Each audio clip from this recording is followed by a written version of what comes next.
Welcome to the Independent Characters, episode 233. This is Carl. This is Josh. And thanks so much for joining us on this journey that I think will be an interesting topic in general. Delving into the psyche of the players. And we've got a great guest joining us later, an actual psychologist. Yeah. Psychologist. To talk a little bit about what we're going to be talking about here, which is really kind of the drivers behind collecting Warhammer 40k. I guess it could apply to Warhammer Fantasy as well, but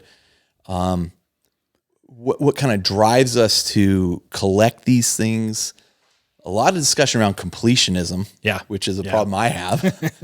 And this all kind of came about to me as a topic, primarily because of getting the final book of End of the Death, Siege of Terror. 3. Yeah, which I actually have now in hand because I drove down to Cheyenne's to play games with him for a day, and him and a bunch of people, and collecting that series has been a nightmare, An ordeal. Yeah. To the point where, and I'm not the average person. I had the benefit of the show where people multiple times stepped in and helped me out because I was unable to get that book. So I feel for everybody who did not. Right. Yeah. Yep. You had a whole community backing you up to make sure. Yeah. But that whole FOMO aspect of it, the fear of missing out, the whole need to have the whole thing really got me thinking about, collecting as a whole and some other things, that got me thinking about collecting as a part of the hobby. And what are some of the benefits of that? And what are some of the drawbacks of it? Both psychologically, financially. That's the big one. So anyway, that's what the show is about. I think it's going to be a very interesting discussion. I've done quite a bit of research. I know Josh has helped out with that. And then, like I said, we've got a guest in a little bit. So yeah, that's the topic. Let's leap right into Elite Choice. And why don't you go first? And before you even start, what I would like to say. But first, we have some show patrons. We do. Oh yeah. How can I forget? I can't forget Jacob Sawyer, no relation. No relations, no nepotism. And Chris Pudney. Thank you so much for your support. This episode is sponsored by the two of them. If you're interested in helping us out, you can find more at our Patreon, which there's links on our website, theindependentcharacters.com. But Jacob and Chris, we very much appreciate your support. Yeah, so absolutely. Thank you so much. Right. We talked about the topic. Okay. Now Elite Choice. Elite Choice. And before we even talk about Elite Choice, I got to tell you, I picked my Elite Choice a week ago, a week and a half ago. And in the intervening time, so many models got posted. I almost pulled my Elite Choice back. There was such a tremendous amount of quality paintings and posts this last week and a half that I was stunned. I was stunned at the amount of artistry. Yep. And then one of them was Caleb. His stuff looks great. Those Eldar. Yeah. So good. The hex grid that he has going on the jet bikes there, and just phenomenal. Yeah. God, I hate that guy so much. I hate him so much. Hate him with envy. Oh my God, he's so good. And I love that he shares any of that knowledge. Right. Yeah. I read a Reddit post recently where the person was saying they were posting how they painted a particular cloak and what colors they used. And the post was in response to somebody he had posted before the picture of it. And then somebody had said, "Hey, can you tell me how you painted that?" And he was like, "No." And he realized the next day that the group he is hanging out with is absolutely toxic. Oh yeah. And the painters in that group are not willing to share or help each other. Gatekeeping their techniques. And so his whole post was, "I'm sorry. I should have known better. And I, as an apology, here's exactly how I painted this. And I realized that the group I am with is, and people are like, man, your group sounds like a bunch of jerks, And honestly, I've never never in a million years thought to not tell somebody how I did. In fact, most painters, I think, are happy to tell you. Unless you're commissioned, like if this is your living and you have your secret sauce that you have come up with that works for you, like I can understand that because it is actually affecting your livelihood. Yeah, but to a degree, and we'll get into it. But like Colin has shared with me the steps he did so that I could imitate some of that. Dave Paints has shared with me how he painted Shell's Eldar and has allowed me to add to that force. But, but I mean, I've also since then gone back to Dave Paints for other things because I'm like, what great customer service. Yeah, absolutely. So, anyway, all that said, there was an amazing amount of excellent submissions. It's really shooting fish in a barrel.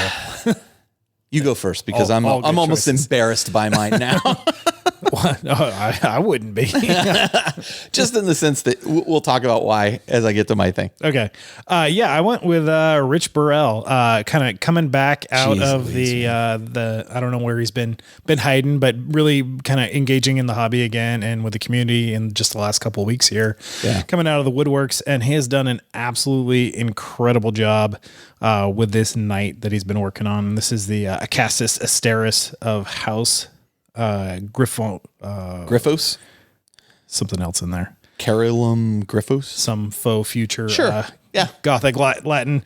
Sorry for butchering the house name here, but this is an absolutely incredible model. It's the huge, so well done, huge 4-year-old model that has just been painted in an incredible way. The freehand work on there, the scripting, the scrolling, the weathering, the tonality. I love how muted this thing is, but how fitting it, and then just it kind of immediately puts it in that grimdark feel. And so this model is now complete. Rich also did a couple shots a week or two ago with this same model. It was kind of not quite finished yet, or still work in progress, but set up a green screen and put it like coming out of some ruins and things like that. And just he's done this several times in the past with other projects.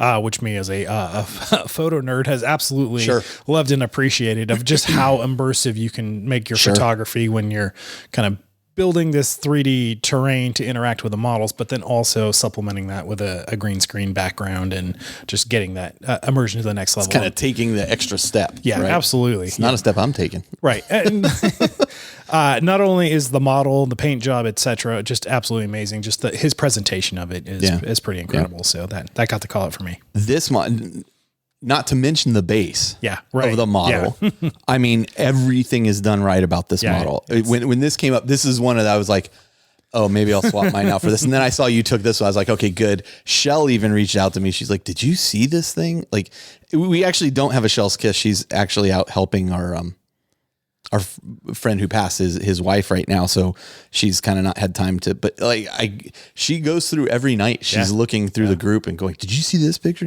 I'm like, yeah, that's pretty good, huh? And then we talk. It's interesting because we'll have discussions about various models and I'll be like, well, here's why I don't think that's as good as you think. Like if you look closely, you see this or you see that. But I mean, from an arm's distance, it looks fantastic. Sure, this is a model that Rich did that I cannot achieve this level of. I'm not there. Yeah, I'm not there. It's beautiful. It's gorgeous. It's stunning. It's stunning. Yeah. Well done, Rich. Man. Yeah. You caught everybody's attention. Absolutely. Everybody at the ICs, you caught their attention. All right. And this is a couple mentions for Rich too. So he's definitely in danger of the Hall of Legends. Hall of Legends. Yep. Speaking of Hall of Legends. Yep.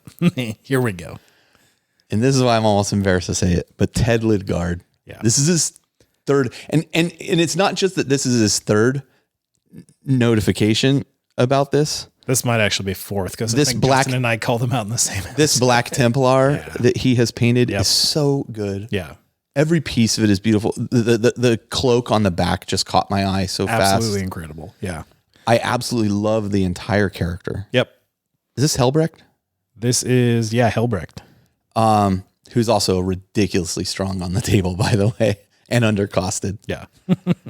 As our friend Campbell McLaughlin will tell you from 40k Badcast. But what an incredibly good rendition of Helbrecht here. And Rich has, Ted has now been mentioned at least 3 times. Yeah. We have held off mentioning Ted.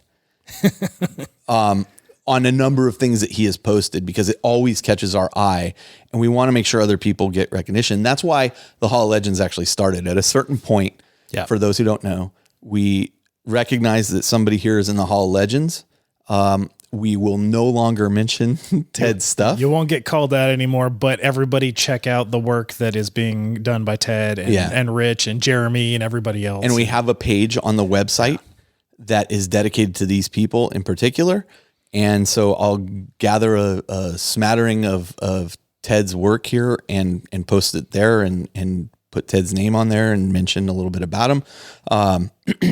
But in addition to that, and retroactively, we are now, every time somebody gets in the Hall of Legends, we have a special prize for them. It is a special type of shirt. Josh and I are not wearing them currently because we're waiting on one more piece of it. Next episode. A name patch. We'll probably have them on next episode. But they're like these work shirts, like shop work shirts with the IC's logo and the podcast logo on the back. Yep. The one that comes on the t-shirt and one on the sleeve, and then your name on a patch. Custom name embroidered on a patch. On the front. And so I actually reached out to all of the individuals who are in the Hall of Legends, said, what's your shirt size in US? You know, and we've ordered the shirts. I actually have the shirts over there. We've got the pricing for the printing and everything taken care of. So yeah, Josh and I have a pair of the what do you call them? Like the test versions, the prototypes. That's the word I knew it started with a P. The prototype versions of them. I think as soon as we saw them, we were like, oh yeah, these are cool. Yeah. These are cool. So the only way to get those shirts is, one, to be a cast member of the independent characters on the regular, and two, Hall of Legends. Inducted into the Hall of Legends. So there might be like occasional other like ways people leap to the front, but it'd have to be some pretty special exceptions. So anyway, super excited, Ted. This is an amazing model. Yeah. I'll reach out to you separately, get your shipping information. The scrolling, the details, the weathering, the highlights, I love the power sword, the cloak. Yeah, it doesn't let you down anywhere. He looks like a knight. It's such a great model. It's absolutely incredible. So anyway, congratulations to Ted. Yeah. I had to reach out to Colin, to Jeremy, to Eric Beers. Yeah. A bunch of people be like, what's your shirt size? Tom is already in the Hall of Legends, but Tom Taylor Big has just been like posting all of this amazing Eldar work that he's just done over. I don't know what the time frame of that, but had he not already been legendized, you know, I got some call outs from all that stuff. Incredible stuff. I couldn't tell you how blown away I was by the IC's Facebook group this last week and a half. It's just, I've never seen anything like it on our page. It's funny. I feel like the excitement for the game in the last just couple of weeks alone and in our community has kind of like, it feels like a new, like a breath of fresh air has come in there. And not that it was stagnant or anything before like that, but I really, there seems to be a surge. There is a surge of hobby happening, games being played. I'll tell you, and it's fantastic. I absolutely love seeing it. Speaking of surges of hobby happening. Yeah, right. Let me go ahead and go first. So if you are a member of our Facebook group or a member of our Discord group, because I keep trying to remember to post what I post in the Facebook group and the Discord group, because I know some people in that group are not on Facebook. Yeah. I have been hobbying my ass off. Yes, you have. Lately. We played a game, which we'll talk about later, but it was a team game, mostly to get I think Aaron prepared for Adepticon. Yeah, Aaron and I were both testing our Adepticon doubles lists. Right. Yeah. And so just to get a sense, and Aaron hasn't played a lot of 10th Ed 40K, we said, we'll play. And Bryce came over, and Bryce has been painting those amazing Tyranids. And let me tell you, the pictures do not do them justice. Yeah. Like you see those in person, you're like, oh my God, Bryce. Next level. You are spending way too much time doing these. Like they look amazing. Yeah. So anyway, I was going to play Tyranids with Bryce so that you and Aaron were going to be teamed up against a cohesive Tyranid group. And then I think it was you, Josh, that mentioned Well, you know, none of this makes sense. Like nothing's cohesive. There was nothing thematic about the battle at the point because it was, I mean, as we'll get into, was Grey Knights and Necrons against Tyranids. And like, maybe it makes sense. You could stretch the narrative to the point of breaking to get that to be a thing. So you said, well, do you have 1,000 points of your new Black Legion? And I said, you know, I don't know. Let me see. And 1,000-point list sticking Abaddon in it, sure, right? Which is 300 and real easy points. to hit that number. So, okay, you know, so I got him on the table, and for whatever reason, that was like the impetus that lit the fire. Once they hit the table, I was like, oh man, I really want to play like this army. Yeah. Like in a bigger scale. Yeah. We'll talk about the game later. So great. So all of a sudden I'm like, I'm going to town. And I finished off I had the 2 War Dogs done by that point. I painted up 2 Black Legion Obliterators, the brand new Obliterators. And Bryce gave me an excellent idea. I think he said he has a couple extras sitting around that he doesn't need, but taking the Havoc missile launcher off of the vehicles and mounting one on a shoulder would look awesome. So I'm going to do that. Nice. So I painted two Black Legion Obliterators, finished 2 Black Legion Rhinos, completed a 5-man squad of Black Legion Havocs, completed a Black Legion Chaos Land Raider with Forge World doors. Yeah. We were having problems with that where if you joined us in our hobby thing I was discussing, I hadn't washed the doors well enough, and I thought I had. A little bit of that mold release. The mold release was coming off one of the doors, but I was able to pop it out and fix that. I completed a Black Legion Forge Fiend with his plasma weapons, and I'm working on the 7 remaining Black Legionnaires, just Chaos Space Marines, that will complete my 2,000 point list. Ooh. And they're 75% done. Yeah. They're almost done. Man. So the marathon turning the sprint to the finish here. Yeah, I was painting so much. This room was destroyed, like because I was just setting stuff wherever it went. I was just so hyper focused on it. Like I would paint, and my vision was like going cross-eyed. It was. I need to start using. I have it up on the shelf up there, but I have one of those head things that magnifies the. And I bought it to use it. I've never used it. I really do need to start using it. Yeah. I mean, especially when you get to the Legions Imperialis infantry, you will absolutely appreciate it. So, I've been painting, and I will have a 2,000 point force ready this week. That's fantastic. So I'm super excited about the progress I've made. I think the army's looking great. I want to talk a little bit about what held me up from completing that, but let's talk about your what you completed, and then I'll talk a little bit about how I got into a state that kept me from completing this. Oh yeah. And then how I got out of that state. Yeah, that'll be. I think that's important. Absolutely. Yeah, and it's good information to share because I guarantee you there's fellow people in that same situation. Oh yeah. Yeah. As I look at those Sisters of Battle, I'm like, oh my God, I don't want to do these. I'll go through my stuff, but you were saying you started Black Legion, this version of Black Legion 2017. Yeah. And now, to be fair, I'd painted up like 2 10-man squads of Black Legion Chaos Space Marines, and I threw them away. Right. Because they're just the old ones. Because the new models terrible. Are just so much better. They're so much better. Yep. All right, okay. So go. So I'm going to sound like a broken record saying Legions Imperialis a bunch of times here, but I'm just doing a final push for Adepticon. Actually, after playing a couple of games, I've modified my list a little bit. Okay. I decided to drop the Reaver Titan out of my 2,000 point list just in order to get more tanks and bodies. Okay.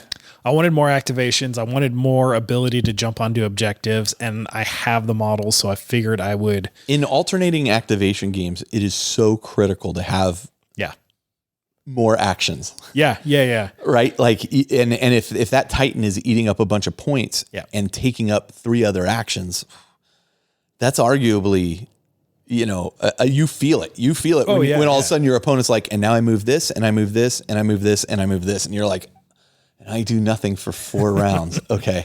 So totally different than 40K. The Titans have been really fun to play with. Mm-hmm. So I'll probably bring one anyways. And just when I have an opponent, be like, hey, do you want to face a Titan or not? And like give the option there, because I'm happy to play it either way. There is definitely, I think, more tactical flexibility not having the Titan there. You just have more board control, more maneuverability, more answers to things. Because Titans, while they're almost an impossible to kill thing unless you can really surround them in combat with enough stuff. Like they're a tough nut to crack, but their damage output isn't crazy. So like they do work, but it's not. But they're doing work the whole game. They're doing work the whole game, but their output. It's a really nice balance of you're definitely losing something for having the Titan there. Okay. So what you're gaining in the damage output and presence of the Titan, you're losing in maneuverability and objective control and things like that. Okay. So the game does a really nice job of balancing out those choices that you make when building your list. So I'm happy to have both options, but I also just with the last push of the tanks that I have, I just wanted to get them done anyway. So in a hobby hangout that we did, I was able to wrap up all the decals on these tanks. So the very last thing I have to do is the oil wash, which will probably get done tomorrow. Nice. So what I have done is 3 more Legions Imperialis Rhinos. These are all my Thousand Suns again. 2 Imperial Kratos. Tanks, which are the big Astartes tanks. 2 more of those to round out the 8 that I have. 4 more Sicarans.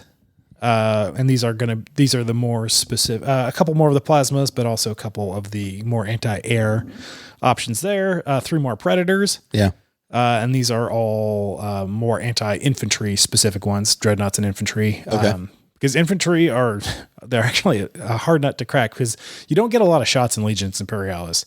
So if you're using las cannons to take out infantry, then you're not taking out tanks. So it's good to have options for both things. So definitely, I just wanted a little bit more variety of not only just anti-tank, but let's get some more anti-infantry or anti-lighter things like dreadnoughts and speeder bikes and that kind of stuff.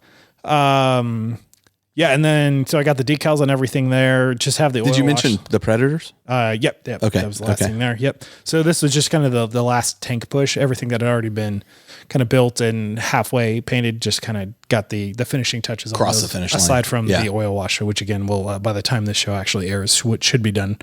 So it'll be ready to go. And then I've also been working on the tokens. So the resin printed tokens that I've shown in a couple of the previous videos, but also have just talked about, have them all printed out, primed, and painting in progress. And like the icons on those after doing the paint on them just really pop so much more. And it's going to be a really nice game aid to have and just at a very quick glance, see what order they have, but it's also thematic and it just looks cool and it's fun to do. And it's easy to paint. Yeah. So that's been great. And then, I also did the metallics on the Necron Chronomancer, which was one of the only, Necron models that I didn't have painted in my collection. And I was painting it for a list and it'll still get a lot of use. It's not going to get used for a Adepticon at this rate, but, it'll see the table quite a bit. So yeah. So going back to kind of how did I get into this funk and then how did I get out of it? And this also kind of speaks to our main topic too, as you'll see kind of tangentially. So I had wanted to do Black Legion ever since reading Black Legion by Aaron Dembski Bowden and Talon of Horus. Such great series. Probably my 2 favorite books in all the 40k books there are. So became a super fan of that and the idea of putting together a Black Legion list. You know, it's funny because you have on one side, the poster boys are the Ultramarines, and then on the other side, it's the Black Legion. Yep. And I really enjoyed painting my Ultramarines. And I really enjoyed having them, getting them on the table. I played them for quite a while. Yeah. And then I kind of became tired of Marines, and sold them. And fortunately, our friend AJ bought them, or his wife bought them for him. Yeah. Kept him in the family. And I'm sure he doesn't use any of them anymore because everything's gone Primaris at this point. Yeah. But it was a lovingly put together army by myself. Then I decided, okay, I want to do these Black Legion guys. But boy, painting black is trickier than I had ever realized. And I started looking at different ways to paint black, and then, would get advice from people, or people would offer unsolicited advice or what have you. And I I started working on the older models, and then new models were going to come out. So it was like, oh, well, I should stop working on these. And then the new models came out, and they looked so good. So much better than the old ones. So much better than the old ones. Can I even use the old ones anymore? Well, I think I'll use them. No, I don't want to use them anymore. It was just one thing after another that would get in my way, and one thing after another that would stymie my progress from moving forward, wanting it to be the best army I've painted to date. And I was counting the other night because somebody had said somebody made a comment about, getting a fully painted army on the table is great. Yeah, I had put fully painted armors on the table all the time. Oh yeah. Yeah. The difference is I usually am playing with a commission painted army, but this is the 5th army I've painted. Right. Myself. Yeah. And so I really wanted it to exemplify everything I'd learned in the intervening time. And then Caleb would come over and, have you thought about doing this with blue edging? And, look, you can get this effect with this. Okay, hold on. Now I want to step back. And it was just at a certain point, you got to pull the trigger and just say, I'm just going to do it. And I talked a bit about perfection. Perfect being the enemy of done. Yeah, being the enemy of done and progress. And so at a certain point, I just said, you know what? It's not going to be a showcase army that you're going to see in a White Dwarf potentially. I don't think it's of that level. It's good. That looks great. I'm capable of doing this. Yeah. There are some other things I want to do to a few units here to make them look even a little bit better. But it's definitely high tabletop standard. Yeah, absolutely. And and as good as they look in the photos, they look way better in person. So it's typical of my pictures. Yeah.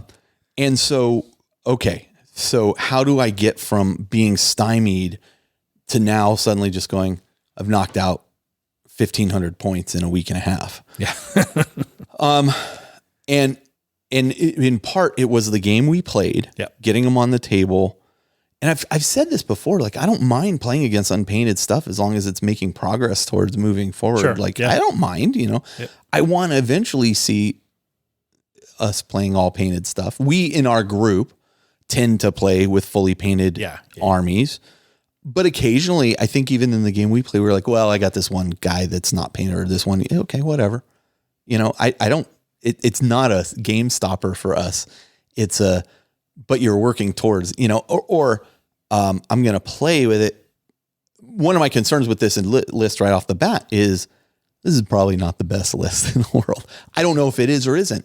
I'm not going to know until I really play it, because I'm not somebody like Justin or yourself, quite frankly, Josh, who can look at the rules, put together an army and go, yeah, this is probably how I'm going to play it. And this is a cohesive force. Work. Yeah. I mean, it'll work. Even when I played my 1,000 Suns for the first time, like after playing them the first game, I was like, I need some kind of unit that gets in the way of this stuff. So I need some Zangors. Hey, Colin. Right. Yeah.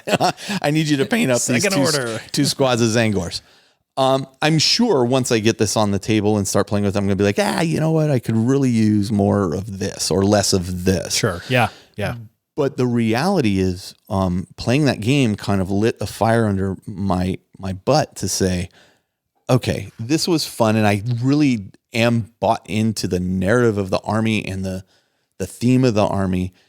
And boy, Abaddon's good in close combat. Yeah. And yeah, he is. And okay, let's start pushing forward. I really enjoyed our 40k game, and we'll talk about games played. Yep. That was part of it, but the other part was letting go of the idea that I'm going to be able to do better later. Yeah, and as I said in our hobby hangout, like as a creative professional, like I always feel that my best work has yet to come. Like you're always going to be there. I'm going to keep innovating. I'm going to keep problem solving. I'm going to keep gaining experience, and I'm going to keep applying that to every future project that I approach until I'm burnt out or retired or whatever it is. Right. And this being a fun hobby thing, like that's absolutely true too. Like you're only going to keep building up these tools in your tool set that then you can apply to different projects. Right. And like if you add more things to this, you can take it up to the next level, and then you can come back and revisit if you want to. Or I mean, I did those rhinos, right? And I did the Forge World panels on the front of the rhinos, and the eye on it, I just painted silver. And then when I did the Land Raiders, like, I could I can make this eye look really cool. And so I was literally looking at a picture of the Eye of Sauron from the from the movies. Yeah. And just kind of trying to do that. Red it feels so much more menacing. And it's got reds, yellow, oranges in it, and the black eyeball. It's got more presence. And then I'm like, for that, I got to go back and do the rhinos like this. Like, no problem. Yep. I did the treads on this, and I said, I'm going to use some rust in the treads, and then I'm gonna do this wash over it. And I was like, oh man, I really like how it looked. I got to go back and do the rhinos, right? And so like I'm able to go back and correct stuff, not feel like I'm taking a huge step back. And I can have it on the table like this and then still be touching stuff up. Yep. But it was such, I have to say, like I've had like this kind of cathartic moment where I finally started making this progress. And once you start making progress, like once you start that momentum, it snowballs. You can continue to keep it going. The other thing I will add that helped through this was you and I doing the hobby hangouts. Yeah. Hang out with your friends. Make a day of we're going to paint this day. Hang out with us online while we paint. Because I felt like I was just hanging out with my buddies. Yeah, totally. Shell was great enough to moderate and tell us when people are saying certain things or whatnot, or say, hey, this person had a good point. And we're in doing that. We're also, just for the record, in future stuff, we're also looking at potentially, if you're painting along with us and you want to join us for a short, hey, show us what you're working on. We'll pull you into the video. Yeah, absolutely. And then exit you out. But doing that as well helped keep the momentum going. I think the last one we did, I was just edge highlighting my Land Raider pretty much the whole time. Yep. And I really, really like the way the Land Raider came out. Really good. So I mean, all of that combined, like helped get me out of that funk and got me moving again. One, the game is in a great place. I enjoyed playing that game very much. And I was like, I want to play this army in its total against somebody else here. Two, letting go of the perfectionism aspect of it. And three, hanging out with friends and getting encouragement as I would post the pictures and people be like, oh, that looks good. And I'd be like, here's another one. And they'd be like, oh man, you're painting more. Oh, 2 hours later. Oh, it's done. Yeah. Yeah. So very pleased with the way things have gone so far. You asked me earlier, once you've finished this, what are you going to paint next? Is it your Sisters of Battle? And no, I'm actually going to continue to add units to this army for a bit so that I have more flexibility with it. I spent last night sitting there on the app, which is amazing. I might add now. That command bunker feature that they added to the app makes it so much more playable in a game too. You don't need the cards. Codex, you don't need the cards. Like, it's all right there. I play it right off my. That was the first full game I played with the new app the other day, and I was so fast at finding what I needed. It was such a great innovation. Super nice addition. Whoever came up with that idea, please start working on GW's website. Because they need ideas Figure like out that. The cookies. They need ideas like that. So not only did I put this list into there, which I already had, I did change. Originally I had a Mauler Fiend and I changed it to a Forge Fiend because I thought, okay, that'll actually work better with the army. Not to say I'm not going to do a Mauler Fiend too. I've got like 5 of these kits sitting around, which we'll talk about collecting in a bit. But then I was like, okay, if I'm not going to have Abaddon in the list, what will that look like? Yeah, that's a big hole to fill. Yeah, okay, there's 350 points. Yeah. I've got a Sorcerer and Terminator armor. What else can I do? Oh, I could do a Demon Prince with wings. Okay, I'm going to paint up a Demon Prince. Another Terminator squad. Right, Terminator squad. I got another Havoc squad. Yeah. I've got, what are they called? The jump pack guys. Raptors. Raptors. I've got Raptors. And by the way, my original plan for this back when you could do it was I had a knight and the 2 war dogs kind of supporting him, and it was a close combat knight. Yeah. And then the army out in front of them, you cannot do that anymore. You can only do the war dogs or a knight. So then I was like, well, what if I want to put the knight in here? I've got a knight. I'm kind of waiting for the decals from swap out the from war Brian dogs for a knight. Yeah. Yeah. And I put a knight in. Well, knight's 400 points. Okay. All right. Wait a minute. That's a whole different list. What would we get rid of? What would we change? So I want to create, I'm going to, not only that, then I created a list that was just I should go back to my Kanban board because it's got a lot of updating to do. But I created a list that was, here's everything that I have painted. So that I can. Now you got options. So you've got a really solid core, but now you've got, for lack of a better term, sideboards that you can pull in and swap out, and a whole different list where it's like all demon engines, and that's a whole other thing. And let me tell you, after painting that Forge Fiend, that's getting knocked down the priority. I am not a fan of painting those demon engines. Now, having done that, I had completely assembled it. I have some that are completely unassembled. I will definitely keep the arms and head off the next time I do it. And I think I'll approach the flesh parts with an airbrush first before doing the whole, because this time I was like, it was all paintbrush, baby. Yeah, right. Yeah. Yeah. And thanks to Colin, by the way, who shared with me, he did like a Forge Fiend and a Mauler Fiend for my Thousand Sons. Right. I'm so sorry, Colin.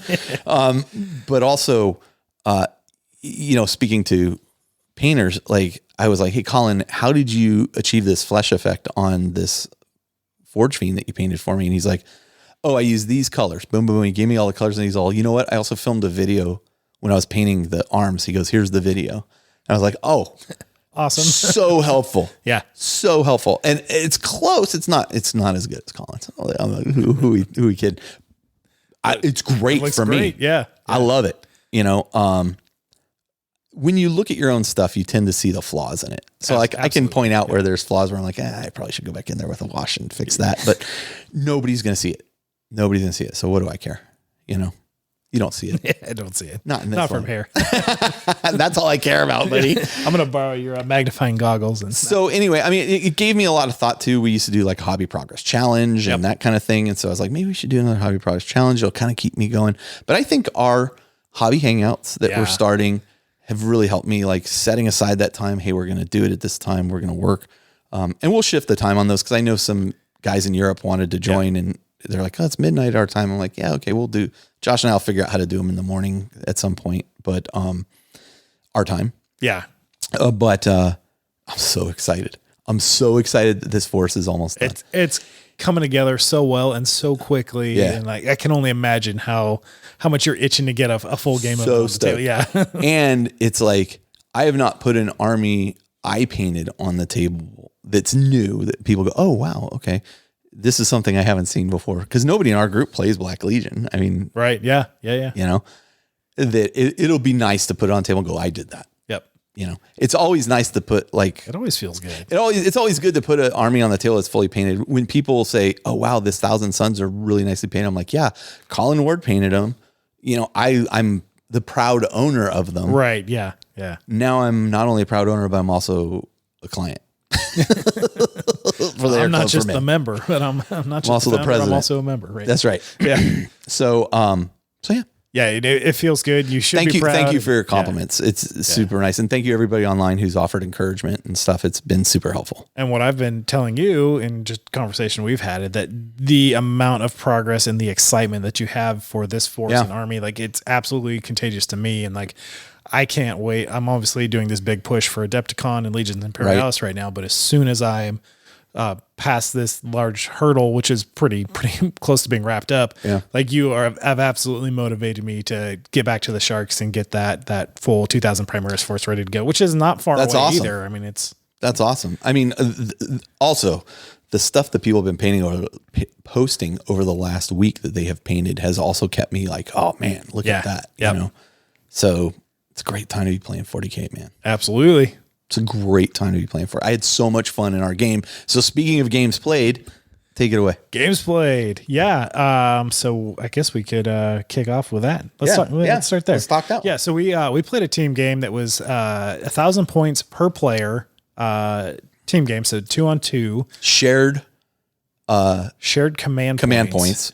Each team will generate each army. So each player generates a command point. Right. The first turn, and after that, it's just 1 point per turn, right? As per normal game. And this is in preparation for the Long War doubles event that Aaron and Adon are teamed up with as Grey Knights. As Grey Knights, and then me and Cheyenne are teamed up for that as well. As Necrons and Blood Angels, because we're embracing the fist bump. The 5th edition fist bump from when Necrons and Blood Angels teamed up to thwart the Tyranids. So let me tell you, Cheyenne's a good player, and you're a good player. I think you guys are going to do quite well. It's more of a hobby focused event than tournament. So I think we'll have fun and have a couple games. If we lose every and game, Cheyenne's Blood Angels look great. Yeah, look great. And I've got your Necrons look great. They look fine. They're easy. So anyways, super fun game. We I don't remember, it was 5 objectives on the table. Objectives, right. They were, it was objective based, blah, blah, blah. There wasn't any super big twist to it. Nothing weird. They're the one thing we did full Leviathan missions. Both sides did tactical objectives. And the kind of the twist was that you get to draw a 3rd intel mission and then discard one of the 3. Right, so you did get a little bit of more variety, flexibility in choosing what secondaries you wanted to focus on. And Bryce and I got our butts kicked. But what I will say, got my butt kicked, still got excited to play the army. You had brought the Nightbringer. Yeah. And I had brought Abaddon, and we were like, these two got to fight. We got to meet in the middle. Yeah. So, I mean, I didn't give a whole lot of thought to strategy. I was like, you know what? Abaddon and these Terminators charge up the middle. And you're like, here comes Nightbringer. Nightbringer slices down all the Terminators. Abaddon lays into the Nightbringer, who reduces damage by half. But man, did I do a lot of damage. I had you down to 2 points. If I'd had one more hit. Only had 2 wounds left. If I'd had one more hit, you'd have been dead. But nope, you fry that and then turn around and slice up Abaddon. And then get Abaddon. I had to teleport back up the battle barge. He's fine. He's recuperating. That's right. He'll be back for the 14th. Fortunately, the rest of my army was wiped out, so there were no witnesses to Abaddon's weakness. That's true. It was a pretty resounding victory in the Grey Knight and Necron side, but it didn't feel like that. It felt like super a really fun. Close game. The points were actually really close for the first 2 or 3 turns. I was rolling terribly initially. Right? You fired your dice mid-game. I got rid of my dice, and I was like, I need to get dice that match my army. So I went and got black and gold pip dice that I had. Yep. And then all of a sudden I was rolling better. And then they came back. Yeah. I was rolling great at that point. It made a huge difference. They know. The dice know. The dice know. That's why I rolled those orange Necron dice and they were rolling hot. I was rolling hot that game. I keep my dice in little Plano boxes, that I have like 2 different rows of dice and markers and whatever in each box. And I have one for my Thousand Sons. I have one for my Chaos Demons. And then right after that battle, I was like, well, these go in this one. And I emptied out an old one I had, and this is now my Black Legion box of dice. You got to have the dedicated dice for the army, and makes a difference. They were actually easy enough for me to read. Yeah. One of the big things with me and dice is they got to be easy to read. Yeah, absolutely. I was playing. So going into a game I played, I went down to Southern California for a day and a half. Well, 2 days really. It's a bit of a drive. Shell and I went down there. Cheyenne was hosting a board game day. Yeah. But Cheyenne has also been working on, inspired by the guys at Adepticon, his own version of a Space Hulk game with multiple players playing against Necrons in a Space Hulk. Kind of rising up in their tomb. So he had kind of different rules for it too. Like they could come from any direction and all this stuff. And man, it was so fun. I'm not even kidding. Like he has really got it dialed in. Yeah. He's running a number of times. He's still working out a few rules and a few quirks. But it was super fun. Yeah. It was super fun. And it played quick, like an hour and a half. Oh, nice. Yeah. It was Shell, myself, and Ed. Okay. Robo Ed from Life After the Cover Save fame. Played, and Cheyenne ran all the Necrons. Super, super great time. Like Shell had a great time. I had a great time. Ed had a great time. Playing that was just super enjoyable. Yeah. So I had another point I was going to make there, but I lost it. Obviously being a Necron fan, and also like Homebrew and what Basement of Death has done with their iteration of Space Hulk, and seeing how Cheyenne's kind of taking and interpreting and building upon that with his envisioning of that. He has printouts and everything, everything. That's awesome. I very, very much look forward to playing that someday, because I've seen a couple of the iterative steps of work in progress to get it where it is, and that's good. Can't wait to play it someday. It's good stuff. Yeah. Good stuff. Shell wants to do something like that and run it at a local convention. Oh, yeah. Yeah. I'm like, that's a lot of work.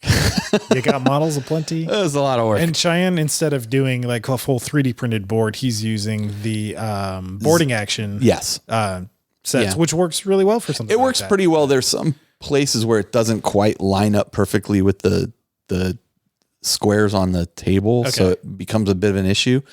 I'm thinking I might be able to do something with my Zone Mortalis table. Oh yeah, all the Forge World Zone Mortalis stuff. Yeah. So if I were going to do something like that, or have Shell do something like that, I'll probably do that. So we played that game. That was super fun. Nice. Yeah.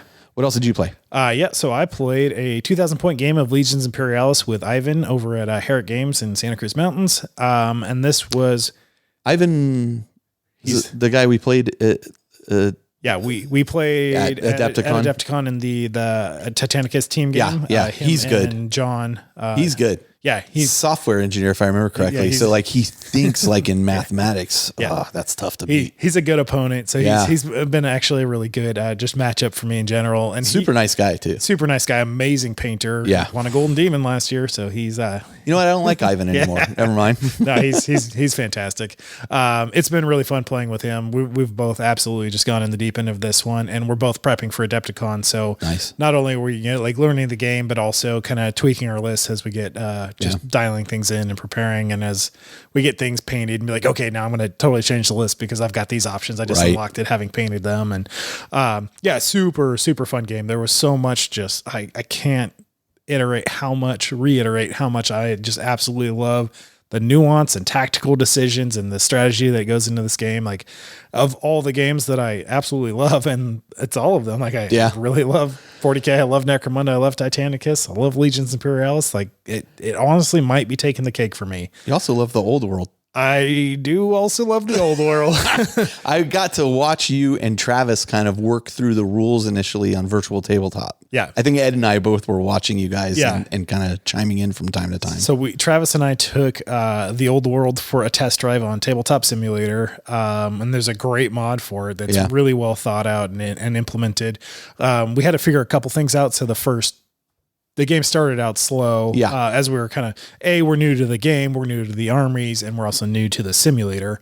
So there was a couple things just going slow there. But and then Travis rolled double ones on his first casting and nearly destroyed himself with his necromancer. He's like, well, this game's over. His general, and almost blew himself up. And really enjoying that so far. Travis and I were talking this morning about like you read something because the rules came out a month ago. So like we've been poring over all the rules, but neither of us have actually played an actual game with it. But even just a couple turns into that game, like everything was really starting to fall into place, and we had to take a break for it. So he and I both like I had to go and shoot a project, and he had to take his kids to an orthodontic appointment. So we took a break, and then we in between, so we're actually going to finish the game hopefully tomorrow morning. Okay. But in that time, like we both went and read up on some of the questions, that we had, and some of just the rules in the core rule book. I'm like, oh, okay, like we had a question for that. We did that right. That's great. And then just a couple things like, okay, this little thing is wrong. This little thing is wrong. But everything is really coming into place and really solidifying the rule set there. And it's very fun, and it absolutely, sometimes it helps just to dive in. Things were going wrong, or you guys did stuff wrong. You're like, well, this doesn't matter. You guys weren't playing to win. You were playing to learn. Yeah. 100%. Yeah. And we, I think it's solidified a lot of just how the mechanics and rules work. It's not dissimilar from all the editions that we have both played in the past, because we've both been longtime Warhammer Fantasy players. But yeah, it's fun. It's good. It absolutely delivers on all the nostalgia of the old versions of Warhammer Fantasy battles, but it also has made some implemented changes in a way that I think it's fun and kind of better game design with just. They've learned some lessons and implemented those, which is awesome. It's great. So yeah, I won't talk about it a lot on the show because it's old world and not 40k. But I'm also enjoying that. That's okay. But really, the thing here is I think Legions Imperialis is maybe my new favorite game. Interesting. And I am not one that is easy to say like this is my favorite hands down. Like, got it. But like it's just really doing it for me. Very cool. But that doesn't make me any less excited for 40k or Titanicus or Necromunda or anything else. So yeah, good. It's good to be spoiled for choice. Good. Yeah, for sure. All right, let's do this. We're going to take a short break. We're going to come right back, and then we're going to leech. we'll do that too. But we're going to leap into our main topic, the psychology of collecting Warhammer 40k.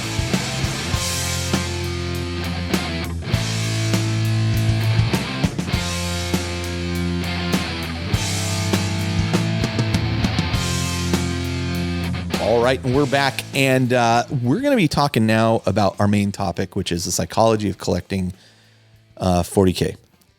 Before we get into that, just real quick tangent. For those watching on video, you'll see that I'm wearing a Red Bull sweatshirt. This is actually my Max Verstappen #1 Red Bull sweatshirt in honor of the fact that testing for the 2024 season just started today. So I'm very excited about Formula 1 starting. Yeah. So, okay. We're going to be joined at the end of the show by Christopher Will, who's the actual psychologist, to talk to us about some of the points here. I've given him early access to our show notes so he can kind of see what we're talking about. And he had a few points right off the bat, but we'll get to that towards the end of the show before we check out. Yeah. But the first thing I wanted to talk about, and I talked earlier in the show about what kind of spurred the whole thought of doing this episode. But the first thing I want to talk about is the joy of collecting. And whether it's 40K or, I don't know, Magic, Pokemon. Yeah. Card games keep coming to mind. Porcelain dolls. Creepy stuff like that. Oh, man. What is it about collecting and having these things that appeals to us? I mean, what was the initial attraction to Warhammer 40k miniatures as collectibles for you? Yeah, that's an interesting question because I didn't approach the game. I've been in this hobby so long and I started so young that I didn't approach this hobby from a collection standpoint. So for me, it's always been the painting part of the hobby, the playing part of the hobby, the socialization part of the hobby, and things like that. And this has stayed true to varying degrees throughout my gaming career. But at one point you had 10 bajillion points of Necrons. Yeah. And sold off a huge chunk of them because you realized, wait a minute, I don't need 10 bajillion points. I can get what I need out of 4,000 points or whatever. And part of the reason why I'm saying I've approached it from less of a collection standpoint. So that specifically was for Apocalypse. Like when we were playing way more Apocalypse in like 5th edition, like tail end of 5th edition, early 6th edition. So there was a formation that was 130 Necron warriors. Like there was a formation that had that. So I had that as part of my collection so I could play it in an Apocalypse game. Okay. This is like called the Unending Legion or the Undying Legion. It was pretty much impossible to kill. But it's like, Sounds like fun, Josh. I'm never going to field 130 warriors. So I sold 70 of them off and I still have 80, just to have the options for it. Collection for me has been more about the having variety of what I can bring to the game. Like I'll have my core base, but then you get options, and just so it doesn't stagnate. You got options. You can paint something different. You can play something different. You can bring a different flavor to a force. I have painted and sold off so many armies over the years, again, because I started playing when I was, like 7 years old. I've sold off 2 of the 5 armies I painted. I'm looking to sell the 3rd one. Sold off 10 out of 15 that I've painted. Wow. Yeah. Like, for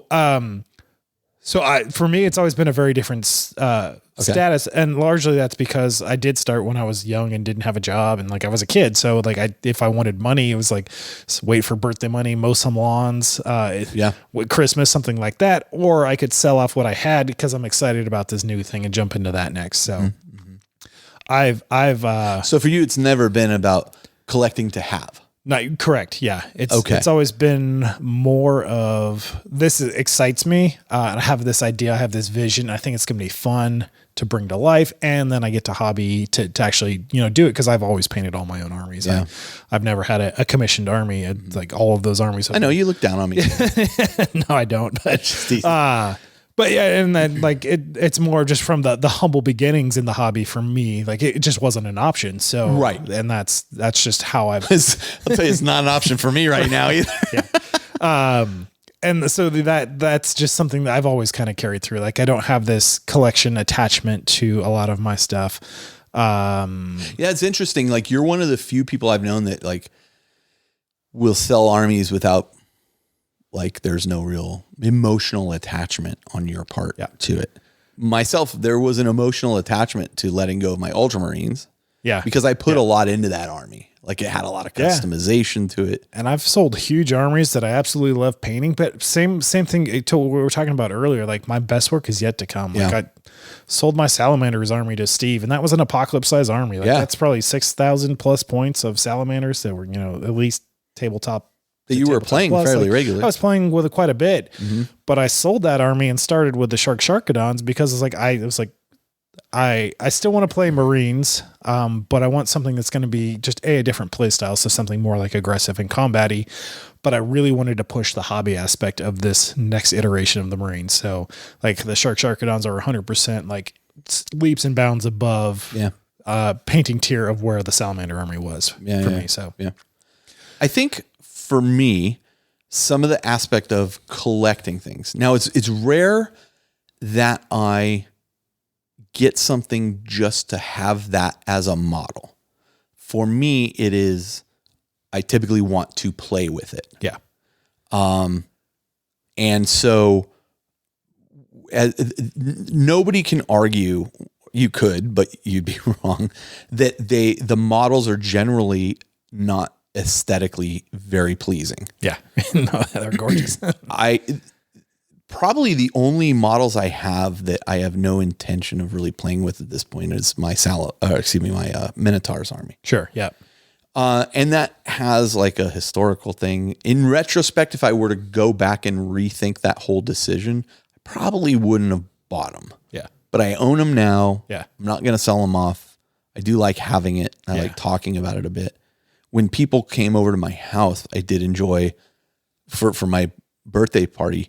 Like I did enjoy some of my coworkers coming in and seeing these things. Like they've heard me talk about it and they've seen pictures, but then to actually see the collection, seeing it in person is a whole nother. And they're like, oh my God, and the cool thing about it is like all my coworkers that came and saw it, they weren't like, oh my God, how dumb, or how does this guy spend his time with this? They genuinely were fascinated, wanted to know more about it. Yep. Not that any of them are going to play.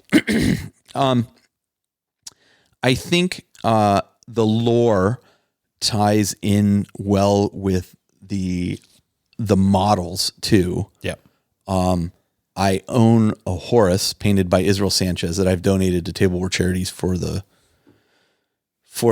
auction for Adepticon. Speaking of which, I need to have you take the models to Adepticon for me for Todd. I can make some space. Yeah. Yep. I'll pack them into a box safely. But I had that. I had no intention of playing Horus, but Horus holds a particular place in the lore. He's such a centerpiece to the lore thing. Yeah. That I was like, oh, I really want this. Yeah. Finally, the reason I gave it up, and we'll talk too about how my, and probably not yours as much, but how I'm catching up to where you are, how my ideas and my thoughts on collecting has kind of shifted. But having that Horus model, which was beautifully painted. Yeah, absolutely. For me, it was just a thing I wanted to have in my cabinet. My Titans. I have two Titans. I have a Warhound and a Reaver. The Warhounds hit the table more than the Reaver. I've never played with the Reaver as a unit in a game. And it's beautifully painted by Caleb. Yeah, yeah. It's a work of art. It's a showpiece for sure. Yeah. But I want to, that I've got my Black Legion going, don't think I didn't, in that list, you can put Titans in. I was like, oh, what is a Reaver called? Oh my God, 2,200 points. Now that Bryce got his Bio Titan, that's all the more reason to. Yeah, I sold that Bio Titan to Bryce, right? Because to bring that Reaver to the table. I was never going to use. So, additionally, part of the collection, and this resonates, I think, with you, is the desire to play with others. Yeah, absolutely. Right. Yeah. We want to play the game. We want to play variety in the game. That's the spice of life for 40K is being able to do different things. And so having more models allows you flexibility within your list. More options, less stagnation. And it makes it fun for you, not only yourself, but also your opponent. And you get to do more hobbying with that and sparks more conversations, or, there's a rivalry because this guy kept killing this model. And right. Yeah.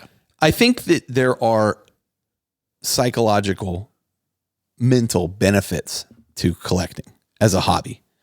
And I think that it provides a sense of achievement and progression. Yeah. And this is not to say, and if collecting 40K miniatures in shrink wrap boxes is your thing and you feel a sense of joy from having a closet full of opportunity, more power to you. If that absolutely floats your boat. And I think just the definition of collection is going to mean different things for different people. Oh, that's a good point. Yeah. I mean, I think we can generalize, say, assembled models, whether it's just, I want them assembled and they're all gray plastic. Cool. Yeah. Whether it's, I want them all painted. I think everybody, and I could be wrong here, but I think everybody would agree that collecting boxes of models on sprues is probably not anybody's general objective out of the starting gate. And yet we all find ourselves there. If peace and love, if that's your thing, peace and love, you collect your stuff, and I hope it brings you happiness. I think there are therapeutic aspects to assembling and painting. Yeah, 100%. I certainly have felt that over the last week and a half. Yeah. Where I've been focused. I'm a little stressed out about certain things, and, looking for a new job and that kind of thing. It allows me to take my mind off that for a bit and not wake up going, oh, what am I going to do? But okay, I'm going to focus on this for a little bit and at least give my mind a chance to relax, right? Give my mind time to focus on something else. I found that to be very, very helpful. Yeah, you do some of your best thinking, whether it's creative or just like, it's like similar to, you're standing in the shower and have a great idea, right? And your mind can just kind of get into this flow state while you're just kind of, the task you're doing is mindless, in a sense. So I almost liken it to like a runner's high. Yeah. Yeah. Right. When I was running a lot, it's like, there's times where you're just like, you're in the zone. Yeah. And you're not thinking about the distance you've traveled any further. And there's, going between athletes and even the psychological term, there's a term of flow. Like if you enter this flow and it's like time passes differently, your awareness passes differently.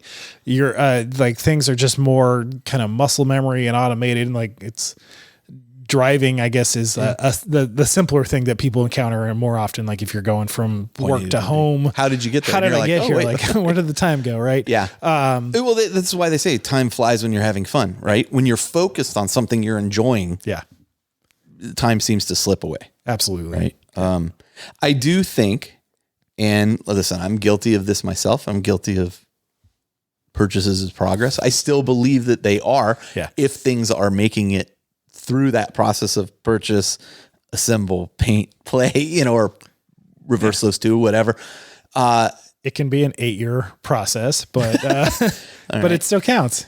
But I do truly believe there is an instant gratification in purchase. 100%. Yeah. Right. And this can also be a dangerous thing. I think. Yes. I think people who are struggling mentally can lean on I buy something, I get this instant endorphin hit or whatever that hit is, that then makes me feel better about what I've done. And then usually there's probably some withdrawal from that as I go, what have I done? I spent money I shouldn't have. I spent money and I added to the pile of opportunity when I have all these other things in the queue ahead of that already. Yeah. Definitely been guilty. So we're going to talk more about that as we go on, because the next thing I wanted to talk about really was completionism in collecting. Yeah. And what do I mean by that?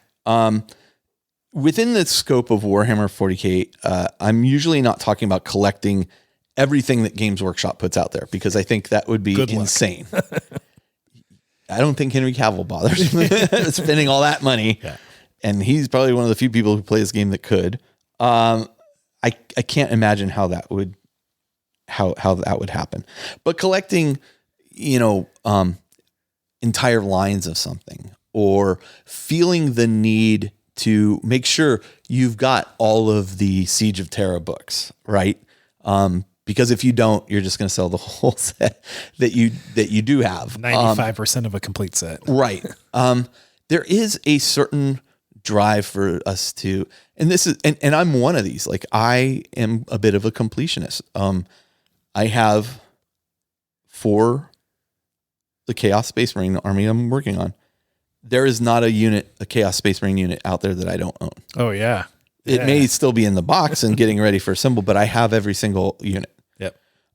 Sisters of Battle, I have at least one of every single unit they have put out for a reason. Like I wanted the full flexibility and the availability to be able to do whatever I wanted with the army. And the sense of saying there's one of everything here. Yeah, you've got it. Thank God I didn't get into Magic the Gathering. Yeah. And thank God when we recently played it and we played the Warhammer commander decks. Yeah. That I was like, I really don't like this.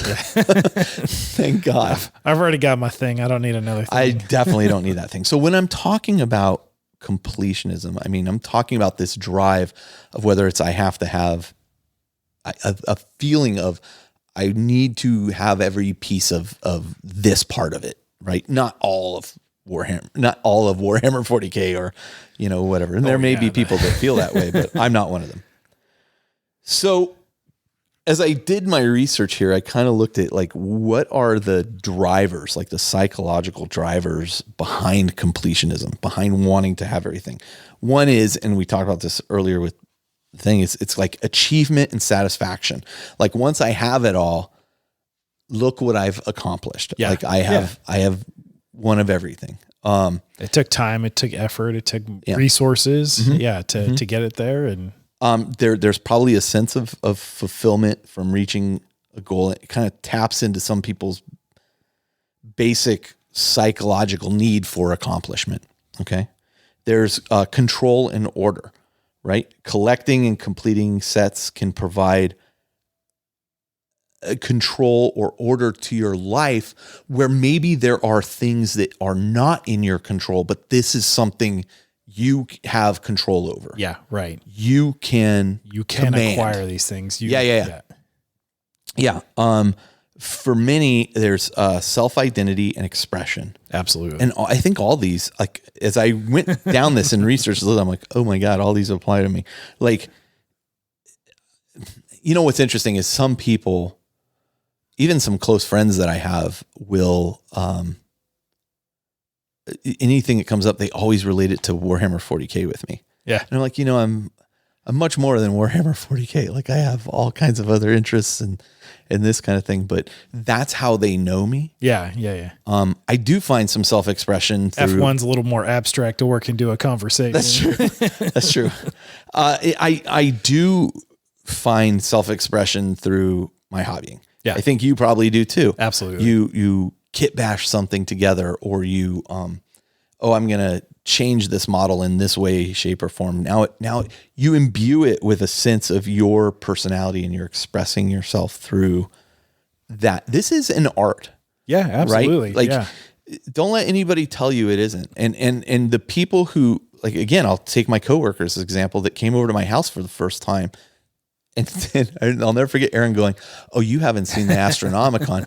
Let me show you." And all of them were like, "Wow, he painted all this." I'm like, "Well, I didn't paint all of it, but these guys are really good." Let me show you just how deep the rabbit hole goes. Yeah. So there is that expression of here are the things that interest me. Yeah, building, painting, these are absolutely creative expressions that you're bringing to yourself. Like you can, if you like, you can just paint Ultramarines if you want to, or if you come up your own chapter, you become known as a whole another layer, and you become known as the Ultramarine guy. Yeah, absolutely. Right. Yeah. And have you seen Carl's Ultramarines? And there's or John Fearhelm's Ultramarines that light up and blind you from across the table.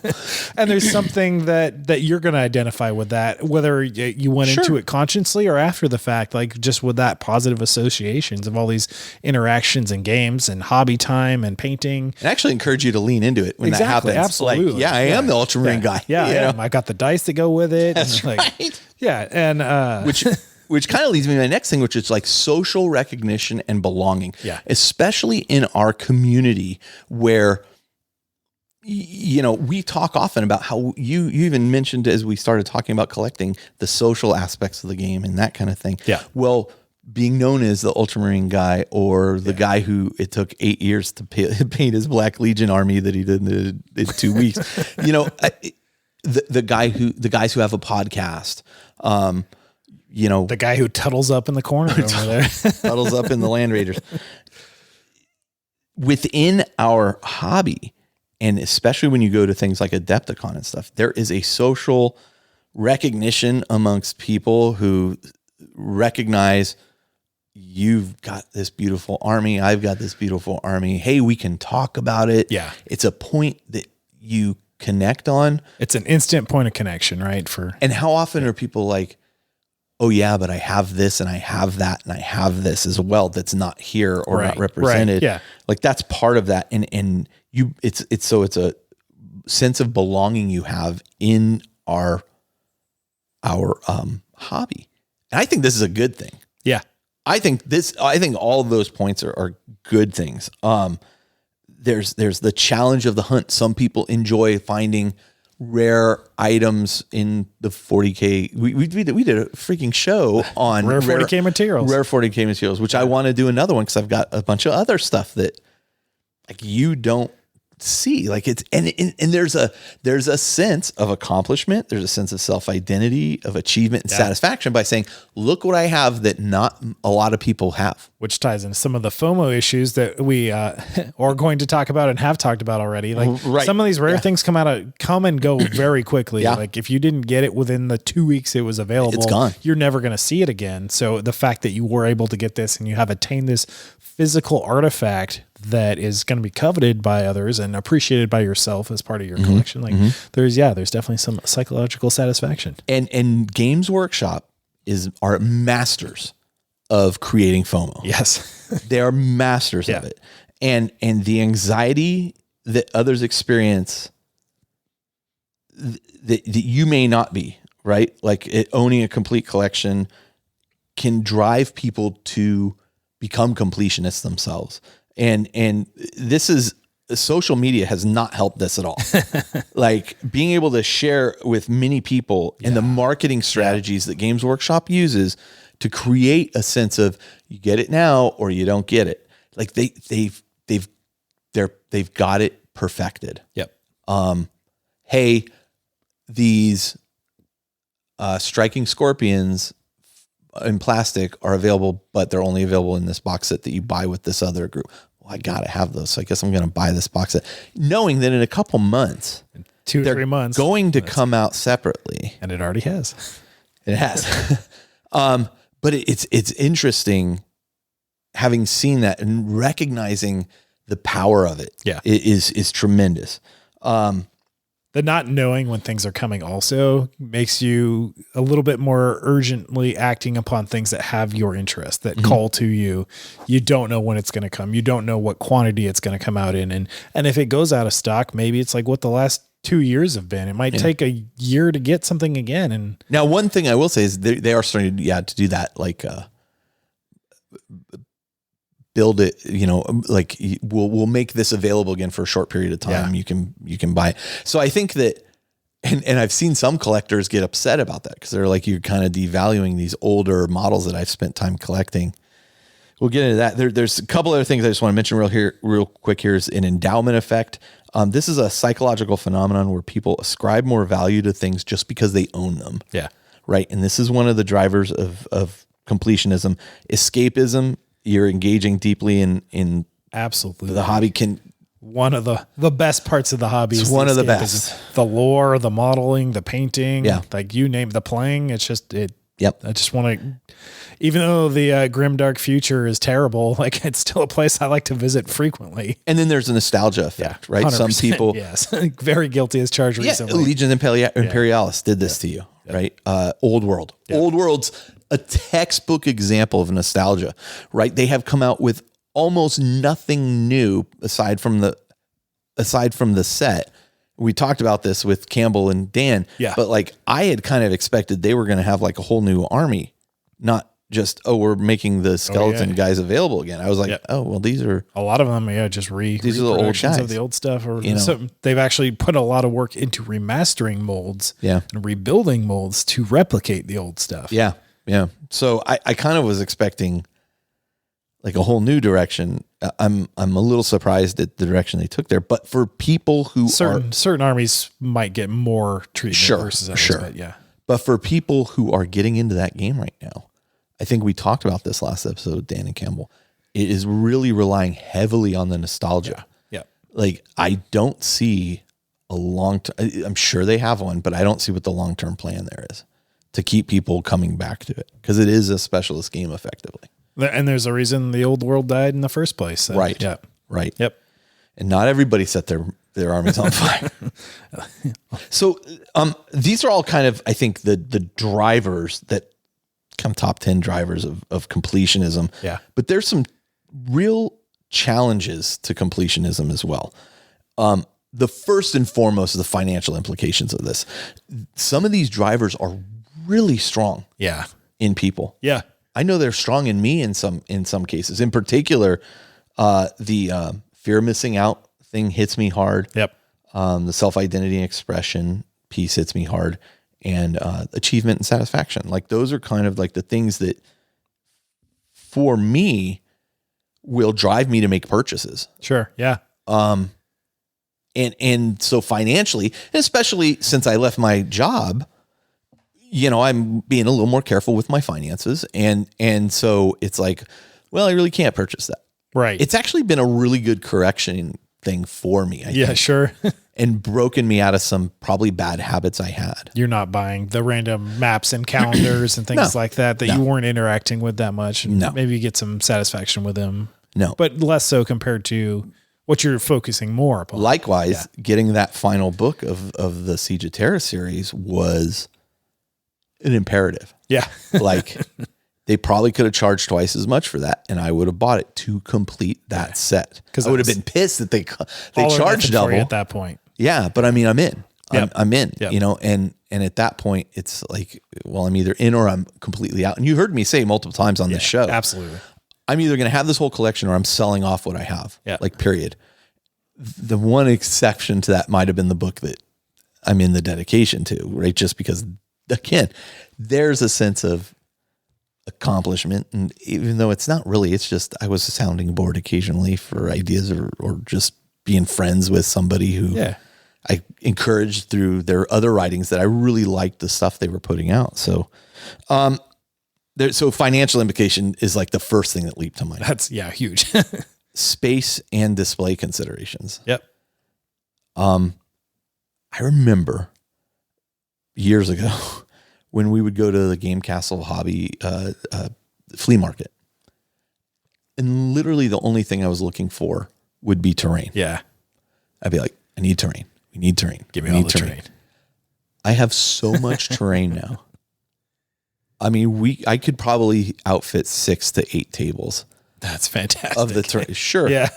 Where do you store that stuff? Terrain is the worst thing to store. Yep. It takes up so much room, and it's like, where do I store this stuff? I'm running out of room in the garage for terrain. That's So now it's like, I never fills up the garage real quick. I never try to buy terrain anymore. No, you're good. You've got your bases covered. And whatever theme you want to bring to a table, you've got an option for. So you're good. And so, for me, those were kind of two of the things that really, completion wise, financially. Yeah. The space consideration. And I think 3 is it obfuscating are you doing it to avoid other problems that you have? Right? Does the dopamine hit or whatever it is that you get from making these purchases or collecting these things, taking your eye away from other important things that should be prioritized over this? Yeah. Which I think that's probably the biggest fear. That kind of directly can tie into the escapism of it also. Like, there's definitely been times where, stressing about something, I'm just going to go do a little retail therapy and buy a box of a project that I'm excited for. Yeah, I will get to it. Absolutely. And I can just get that little instant gratification. I'm guilty of that. It's coming. I'm absolutely guilty of that. Same. Yeah. Like, absolutely. Or there's projects that I think will be amazing, and I'm like, I really want to do this. At one point I was like, I really want to do a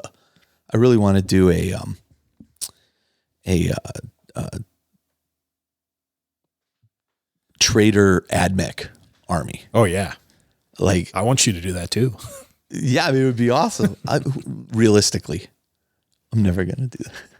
Like, I bought enough to do for a kill team of I'll just make these AdMech guys. I'll just make them trader AdMech. I've never even put that kill team together. If you don't like Vashdor, it's not the army for you. I like the Forge World guy, whatever his name. I sent you the picture of him. What was that guy? I can't remember his name. Yeah, but he's the Mechanicus guy. That's a cool model. That's a great model. So, there's this desire to collect, kind of everything we have, and why some collectors feel the need to, or are compelled to kind of own every piece. I'm curious what the role of community and peer pressure have in that. How many times have we heard we do a show of force? Show of force. Yeah. And somebody's like, oh, I went and bought this army because we've fell victim to it ourselves. Yeah. Adon has. I have. I've almost bought in a Dark Eldar army many times, especially after listening to the show. Oh, man, I almost. And I know Adon actually did. Yeah. I bought a Custodes army and ultimately decided, what am I doing? I've got to. Okay, we'll get to that part. And then again, as we mentioned, marketing strategies kind of fuel this collection. Yeah.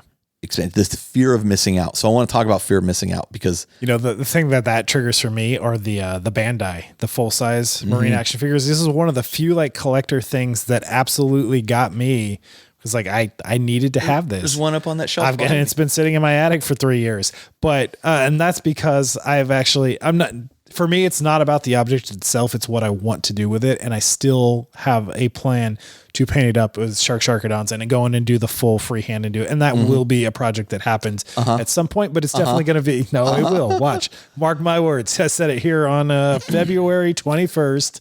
2:10 p.m. Pacific Standard Time.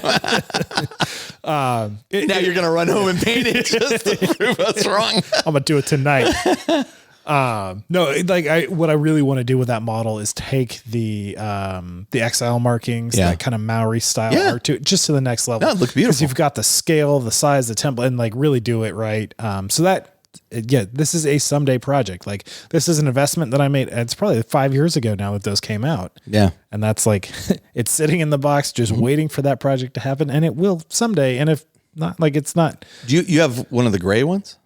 No, I have the Bandai one. The first was the Ultramarine. The Ultramarine one. I have that, and I have a bunch of the gray guys, and then I have, and then they had came I out. known the gray guys were coming, I probably would have just gone that route. But yeah, then they came out with that other new set that they're releasing. All the Joy Toy ones. Ones. Yeah, those are awesome too. Yeah, and then I see these guys do like these animated things with them. I'm like, man, I want some of those Joy Toys. What are you doing, Carl? Like, fortunately, I've been able to say, listen, why don't you just enjoy watching what other people have done with them because you're not going to do it. Right. Yeah. And what's it really going to do? Like I've stopped collecting figurines and that kind of stuff because they just sit on, I got shelves full of them and I'm like, they sit there, collect dust. I'm kind of over the clutter. Yeah. And, so they're still cool. I'm not saying they aren't cool. And I've got a bunch of them up on the shelf over there, but they're really dusty and I'm not doing anything with them.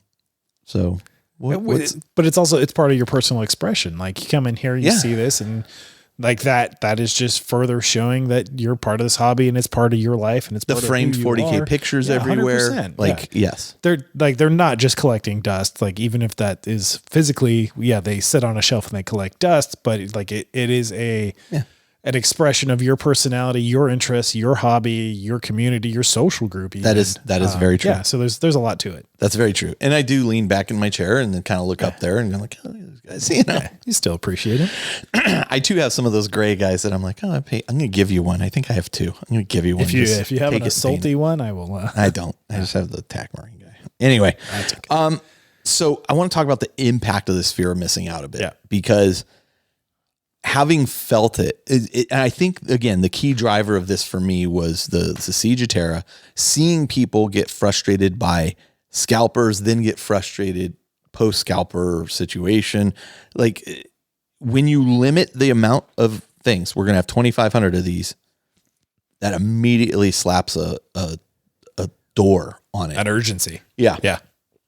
And again, Games Workshop are masters of doing this. Like their marketing team is killing it, which is funny because they don't really advertise 40K anywhere. They don't need to. No, we're advertising it right here for them for free. I mean, effectively now, like we're not receiving product from them anymore. Right. Like I dropped off of that list when we stopped the show, and I haven't bothered. I don't want that right now. Which sucks because they probably would have sent us Legion Imperial stuff for you, Josh. But get anyway, on that list. But anyway, my point there is their marketing budget is effectively here. We're going to give all these social media. Yeah. God, I hate this word, but influencers, whether it's podcasts or videos or whatever, copies of these just to talk about them. Yep. You know, and I will tell you, I never received any pressure from Games Workshop to say I did like this thing. Right. Or I have to speak positively about it. They are confident in the product they are putting out. Yeah. It is not now they know not everything is going to be for everyone, but sure. The people who it's for. Now, I mean, if you outright attacked them, like, of course they're going to be like, well, why are we, we don't want to be involved with you. If you are consistently just belittling everything that they're doing, then that's maybe not a relationship they would like to continue. But. Sure. But that being said, like there's a reasonable way to do criticism. Yeah, absolutely. I do not like this. This is not for me. I don't like the telescoping leg AdMech guy. You know, it's grown on me so much. You're so full of it. Yeah, it's grown about 6 inches higher from his telescoping legs. It is not grown on you. And that's fine. Yeah. And that's fine. Like there's a bunch in that line I do really like. Yeah. So, okay, cool. And a ton of people have chimed in that they really like that model, which just shows like there is something there's a market everyone, for it. Right. Yeah, so let's talk about the impact of fear of missing out. Yeah. Increased anxiety and stress. Oh my God. I set so many alarms to be ready to purchase that thing. And then when I couldn't get in, it was stressful and frustrating. And I know I am not the only one that felt that way. How I expressed that was different than a lot of people expressed it. But missing out on limited time offers or numbered offers can be incredibly frustrating for people who feel they need to have the whole thing. I've said it before and I'll say it again. If I had to do it all over again, going down the route of collecting all of these books for the Siege of Terra series, I would have skipped it. Yeah. Yeah. I will not get caught in that trap again. Like I've learned my lesson. You only have to bite my hand once. Financial implications. We've talked about this already, but certainly you're probably the perfect example is I know people who bought from scalpers for those things. Sure. Yeah. And paid a premium for it. Yeah. And financially, I mean, yeah, if you can afford it, you know, whatever, but there are financial implications to these kinds of FOMO purchases, right? You feel so compelled to go buy it. You're willing to overpay for it. Yep. Overconsumption and clutter. Why am I running out of space? Right? I'm running out of space because, and clutter, I was talking to you at lunch when we went to lunch today about how clutter around the house, like I had not cleaned the game room because I was so focused on painting. You were in the zone, yeah. And then I looked around and clutter actually causes me anxiety. Yeah. I'm not typically a very anxious person, but it makes it very difficult for me to. When there's a tipping point for me where clutter will start triggering that. And like the first thing I'll do, even if it has nothing to do with whatever, it's like, I just need to tidy up my office, like reset the mechanism in that sense. And then I can just apply like positivity to whatever the task that I was avoiding while I was cleaning that. Yeah, there you go. Yeah. And there's potential impact on social relationships, especially relationships with your significant other. Yes. 100%. Fortunately, I don't have that. My wife's a terrible enabler on this stuff. Like last time we went to Forge World, she's like, I was looking at the Warlord Titan. Yeah. And I was like, man, this thing's huge, you know? And it was back, like Forge World had their own section. I don't know I'm sure it still looks the same, but it was all assembled and sitting there. And she goes, you don't have this one. And I go, no, I have this one and this one. And she goes, well, you have to get that one. And I'm like, what? Oh, okay. That's like $2,000. She's like, well, you don't have it. And I'm like, all right, listen. Let's get the other one on the table and then we'll come back. You're ridiculous.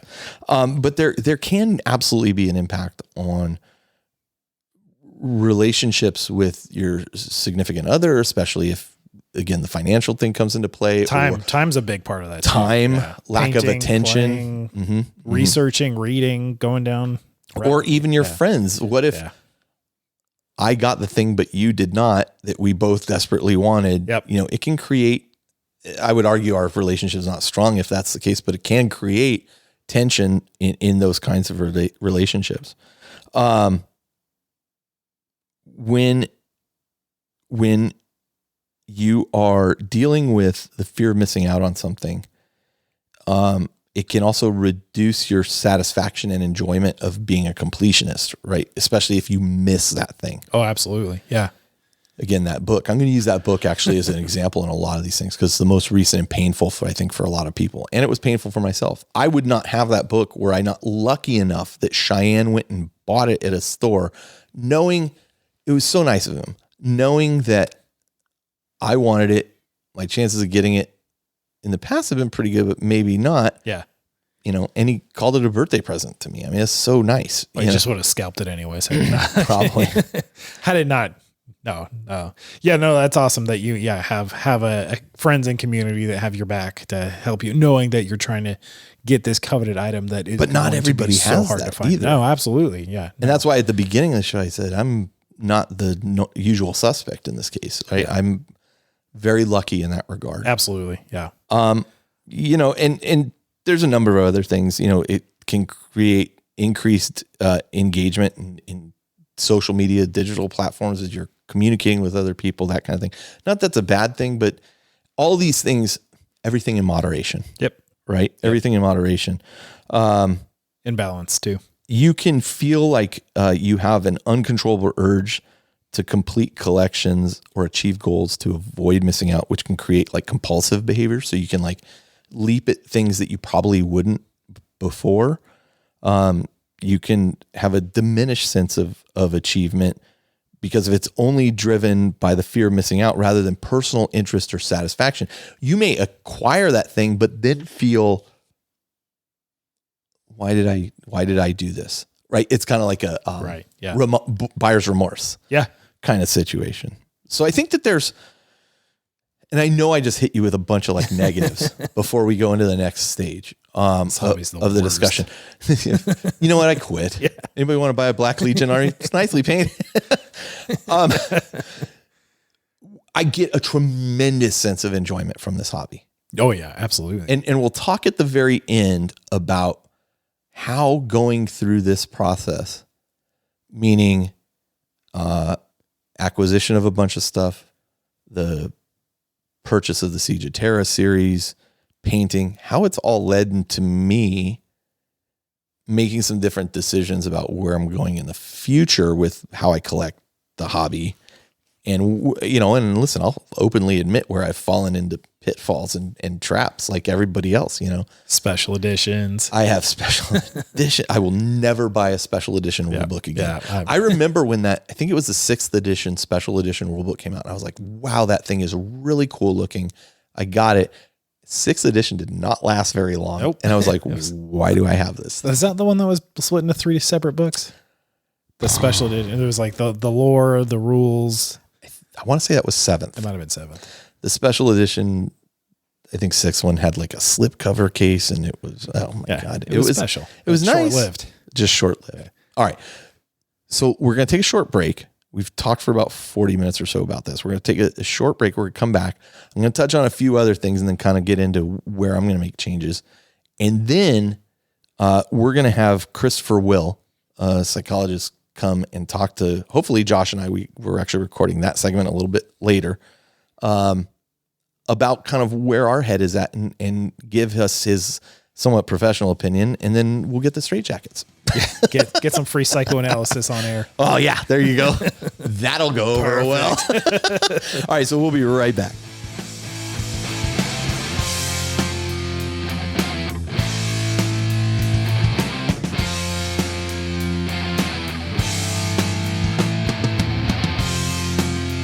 Hey, we're back. Trying to reach the record button.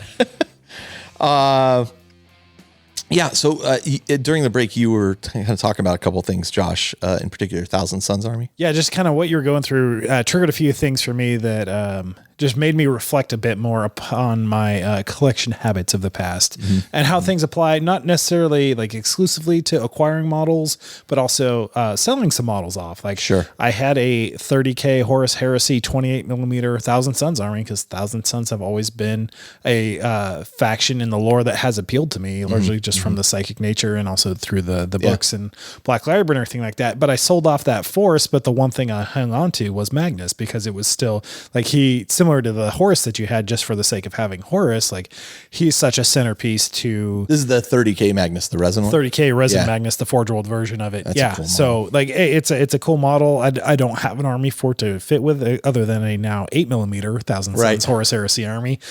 So he can really be the giant Cyclops that he's meant to be. Super giant. Yeah. But like while I didn't have an emotional connection to the rest of the army, like Thousand Suns still resonated within me, and they just, for whatever reason it was at the time, like wanted to hang on to that model as just part of that expression. You know, that's interesting. I sold off my World Eaters army. Yeah. I'm trying to sell my Word Bearers 30K army. I sold my World Eaters army that I had. It was all Forge World, bits on all the Berserkers at the time and everything. An army that you painted. I painted. I sold it actually to a listener, who I'm glad it went to somebody who was excited about it. But there were things I kept from it. Like I was like, well, I want to keep this Karn. Like Karn had been like totally kit bashed from other stuff. And I just really liked the model, and it was something I worked hard on. And I remember I saw a guy who had done the kit bash. The reason I resonated with me so far was I had seen a guy who had done the kit bash online. I said, hey, would you do this for me? He said, well, these are the parts, that I'll need. So I sent him parts. He sent it back to me, and it had totally broken apart in transit. So I had to basically just do it all, put it all back together. But I do love the model, and I used it so many times. Yeah. It had an emotional connection to me that I want to keep it. Now it sits here in my closet doing nothing. Well, and like it's part of that. It's the nostalgia, but it's also just it's part of that self-expression. And every time I open the thing and I see it, I'm like, and all the memories, the positive associations that you had with that army, with that model in games past, friends. And it's interesting how it applies to not just the physical collection of things. So I was also talking about like registering for Adepticon, for example, is another FOMO thing that's not specific to the collection, but it like intertwines so much. Like I've obviously been doing a huge hobby push here to get Legions Imperialis ready for Adepticon. Yeah. But then there was this huge like FOMO and stress about like getting on the site, registering for the event, making sure I got in, because I am putting all this work in, and like would love to see that happen at Adepticon, because that's the first kind of event that's going to be hosting a Legions Imperialis event, and there's only one game happening on one day. It's interesting how one game or one event. It's one event, which it's going to be 2 or 3 games in the day. But there's only one single event of all of Adepticon happening for Legions Imperialis officially. Welcome to Specialist Games. Yeah, for sure. Yeah, right? yeah. I mean, they're doing an Old World event. They just added those. Yeah. I'm not going to be painted in time, but otherwise I'm already taking 3 game systems. I'm not taking 4. Ironically, because of my excitement for Legions Imperialis, I did sign up for the Tacoma Open to go up to Washington for the Legions Imperialis event specifically. When is that? That's July. So how are you going to get up there? Are you going to fly or are you going to drive up there? I could go either way. I've got the ticket and a place to stay, but I have not figured out the transportation yet. July. That's summer. My kid's out of school at that point. They're probably down here. I don't know. We'll talk. Anyway. Anyway, maybe I'll go up with you if you drive. Okay. Yeah. So I thought that was actually a good point you just made. Like I should not to stumble off, but yeah, I mean, the hobby just intertwines with so many aspects of life that even like the more you get involved in it. Right. Absolutely. And obviously I've been involved for the better part of my life and deeply, especially like, some of my closest friends I've absolutely met and made, and for lifelong friends just through involvement of the hobby. And the way it just intertwines through life, it's not necessarily just about the thing. Like it's the lifestyle, it's the event, it's the preparation, the time that you're putting into an event in preparation for that. Think about that though. Yeah. Like think about how Games Workshop has it's a lifestyle created this. They have. And this is why they call it the hobby, not the game. The game. Yeah. Right. Like and we did this. We did an episode of the pillars of 40K, right? And and one of those pillars was collecting. Absolutely. Yeah. You know, and so as we've talked about, as we kind of ended last session, we talked to, tell me about your mother. As we ended the last part of the show, like I said, it was kind of on a downer note where it's like, oh, here's all these things that go wrong. And so I wanted to talk a little bit about, managing that desire to collect things. Sure. Yep. Taking control of that. And actually that can arguably make you feel, whereas like getting FOMO items can make you feel in control. Taking control of that can make you feel even more in control. It's like that next level meme, absolutely. Right? Yeah. So a couple strategies, like as with anything, you want to set like clear goals and boundaries, right? You hear people say this a lot. I'm not, and Jody's in this camp. I'm not going to buy anything else until I've painted what I have. Yep. That is, on one hand, one of the most extreme stances you can take, because that takes some discipline. It takes some discipline to do. And you don't know what's around the corner that Games Workshop's about to release, right? That you might miss out on and not be able to buy for a year. Because Night Lords. Right. Right. Like, oh my God, those are gorgeous. And so that takes a tremendous amount of discipline, and I applaud anybody who can do that. But that's a perfect example though of setting a boundary and saying this far, no further until, right? Right. Like you're giving yourself an out. Yeah. Get it painted. And you could be flexible with yourself. Like you're only accountable to yourself at that point, unless there's obviously some financial. Yeah, of course. But limitations. I mean, establishing a clear, achievable goal for your collection and setting boundaries to avoid impulse buys. It's the impulse buys that I'm trying to steer away from. Yeah, for sure. Right. Yeah. And again, that'll give you, I think, it'll give you more control over what you're trying to do. Budget wisely, like allocate money that you can allocate and don't go any further. Yep. Anything that I have purchased, and I have been absolutely guilty of impulse buys. Oh yeah. But anything, we all have. But anything big that I've purchased, like I've set aside money. Yeah. Okay, here's where I'm going to have this money. Here's what I'm going to set aside each month until I can afford X. Okay. Yeah. Now I can spend that money. In different phases of my life, like obviously as a young kid playing this, like I didn't have any kind of income myself. So it was anything, like I had to save up money in order to acquire things. And then if I wanted to acquire something else, it was like, I'm really excited about this next project. Okay, I need to sell this army. So like, that's actually kind of where I'm sitting at the moment. Like I just put up for sale. I bought into all of the Ravage Star Kickstarter that Dave did, and I did it for a number of reasons. One, Dave's a friend, and I wanted to help support him in his venture and that kind of thing. But as and Dave was like, "Do you want to help me play test this?" I'm like, "Yeah, I do." Realistically, time my plate is full. Painting, and I'm the worst at it. Like Shell would tell you, I overcommit to stuff all the time because I really want to do it all. The reality is I don't have time for these. I got them originally because I was like, I can do some of the stand-ins for chaos stuff. And trust me, I looked at the 3 things they have that are equivalent to obliterators. And I was like, these are so really friggin' cool. There are some really looking. Cool models in that kit. Do I want to use those and do those kind of match what I'm doing? Not really, but man, they are friggin' cool looking.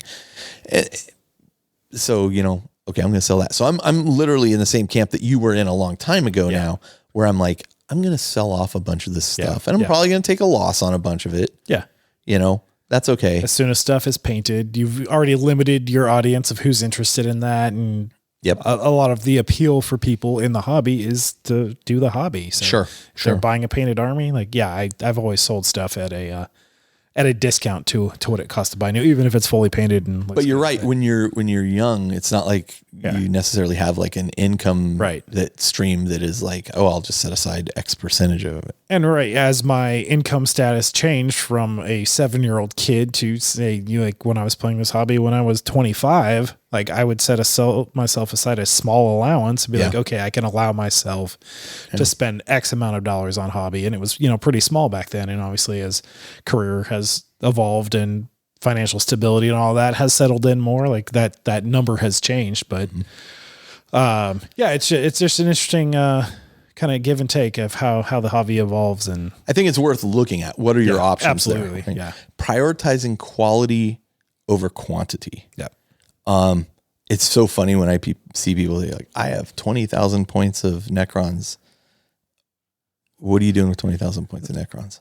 Like realistically, they're in shoe boxes. Are any of those things a barrel of monkeys? Are they ever hitting the table? Are they organized? Are they in good shape? Are they playable? Are they painted? Dave, Mini Wargaming Dave recently posted a picture of himself with all those chaos. Yeah, right? What is it? 700,000 points? That's something ridiculous. Like that? Yeah.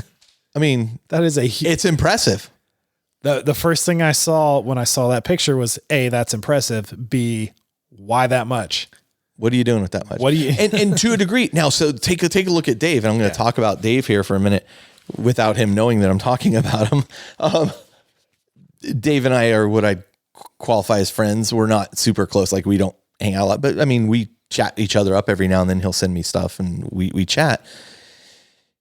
And I think we clicked. He and I and his wife all met at Adepticon at one year, and we just like super got on well. And he's very good friends with Doug of Table War, who I'm very good friends with. So there's a bunch of mutual connection there. So I feel comfortable saying this.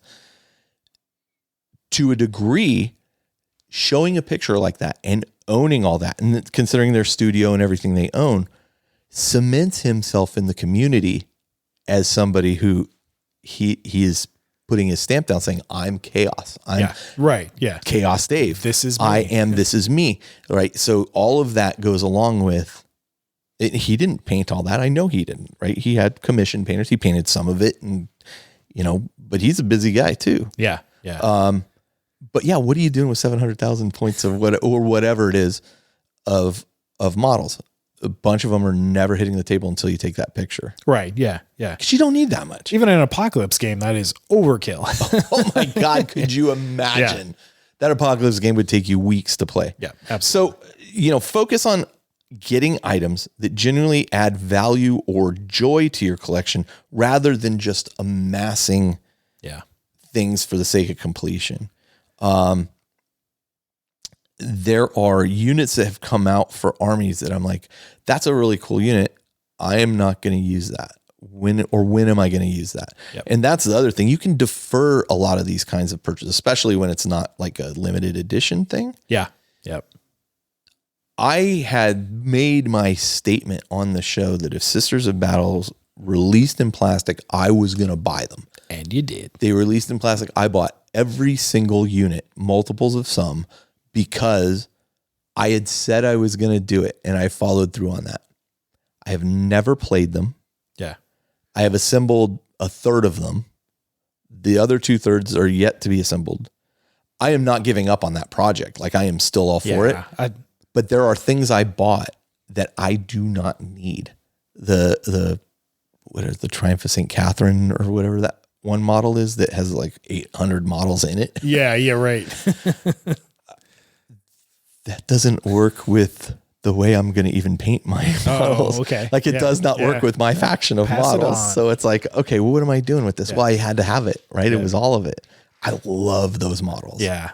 They're so good. I will get to painting them. It once I've wrapped up here, like that will be the next army I realistically do. Yeah, sure. Shell will tell you it'll be the Night Lords for her. That's Caleb's next army. I couldn't afford his rates. But my point there is I didn't need to buy all those things. Yeah. I didn't even need to own them right now. And I do. And they sit there. I mean, it's okay. They are taking up a bunch of space in my cabinets that could be taken up with painted models now. So focus. Great looking models. They're super good. Even unpainted. I'm not disappointed. Good models. I got to tell you, they're a bit intimidating too, because I looked at them and I'm like, oh, these are a lot smaller than Space Marines. A little bit smaller. Still lots of trim. Going to break out the goggles we were talking about. So anyway, focus on the things that you are going to actually use. Yeah. That bring you, or that you just want because look, I'm going to have this because this is a great model and a great representation of this. I want it. Absolutely. But don't feel the need I got to own a bunch of things.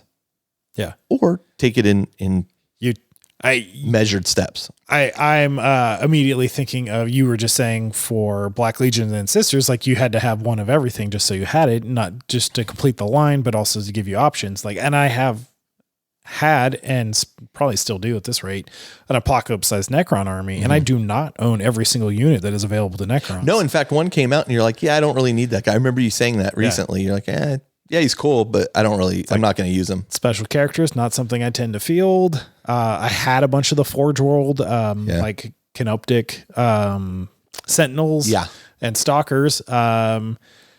Took a different direction with the army, so ended up selling those off. There's definitely holes in the line that every once in a while I'll be like, oh, I like the way that might play. Like, it just in my head, I'm like, oh, that could be fun and different. And then I'm like, I've got so much stuff. If I'm playing that, I've already got so much stuff that is not hitting the table. Right. Which have so many options. Which goes right to my next thing about practicing mindful collecting. Right. Meaning before you're making that new addition to your collection, you're taking a moment, as you just said, to consider why you want it, and whether it truly adds value to your collection. And that's value in terms of assuming you play the game and you're not just you collect enjoyment and play on the table, or the painting of it. Like you can the painting of it, buy a model just to paint it. Oh, a lot of people do. A lot of people do. If that is something you're going to paint now, I would almost think though, to a degree, and this is probably a stupid assumption, that if you are buying these models just to paint them and not play, like it's probably less of a FOMO issue. I mean, some of the rare things probably not, but like a general, like, oh, I'm going to paint a squad of Terminators. Yeah. You can get those anytime. You don't get the same timer. I don't know. I'm sure there's still some time urgency, just knowing the, like I said, as soon as I started saying it, I was like, yeah, it's probably not true, but it feels, to me, it feels different, but probably because I'm not in those shoes. Even though we're not playing competitively, like there is still a meta, and like things are good at different times, and that can absolutely motivate some of those purchases and hobby things. Even though like I wouldn't say we're like actively chasing a meta and definitely not in a competitive way. But as editions change, like some things are better than others. I'm like, oh, okay, maybe I'll look at something I hadn't considered before just because the rules have drastically changed so much. Or it unlocks a different play style. Flamers in the Tzeentch Demon Army are a great example of this. Like there was a point where they were like, oh, you will take those. When the white dwarf update happened. Yeah. And now they're not quite as good as they were. They're still good. They're still fun. Yeah, they're fun, versatile, but yeah. So in speaking with that, also you want to kind of cultivate or be a part of a supportive community for that kind of mindful collecting habit, right? And this is where we're guilty of being pushers. This is where I'm guilty, man. Like, and as I was doing this, I had to do a lot of self-reflection on what am I wouldn't say telling people to do. Yeah. I've never outright told somebody, you have to go buy this thing. I haven't discouraged it. I have jokingly said, if you don't do this, you're wrong, but that's not me saying you need to go do this. Right.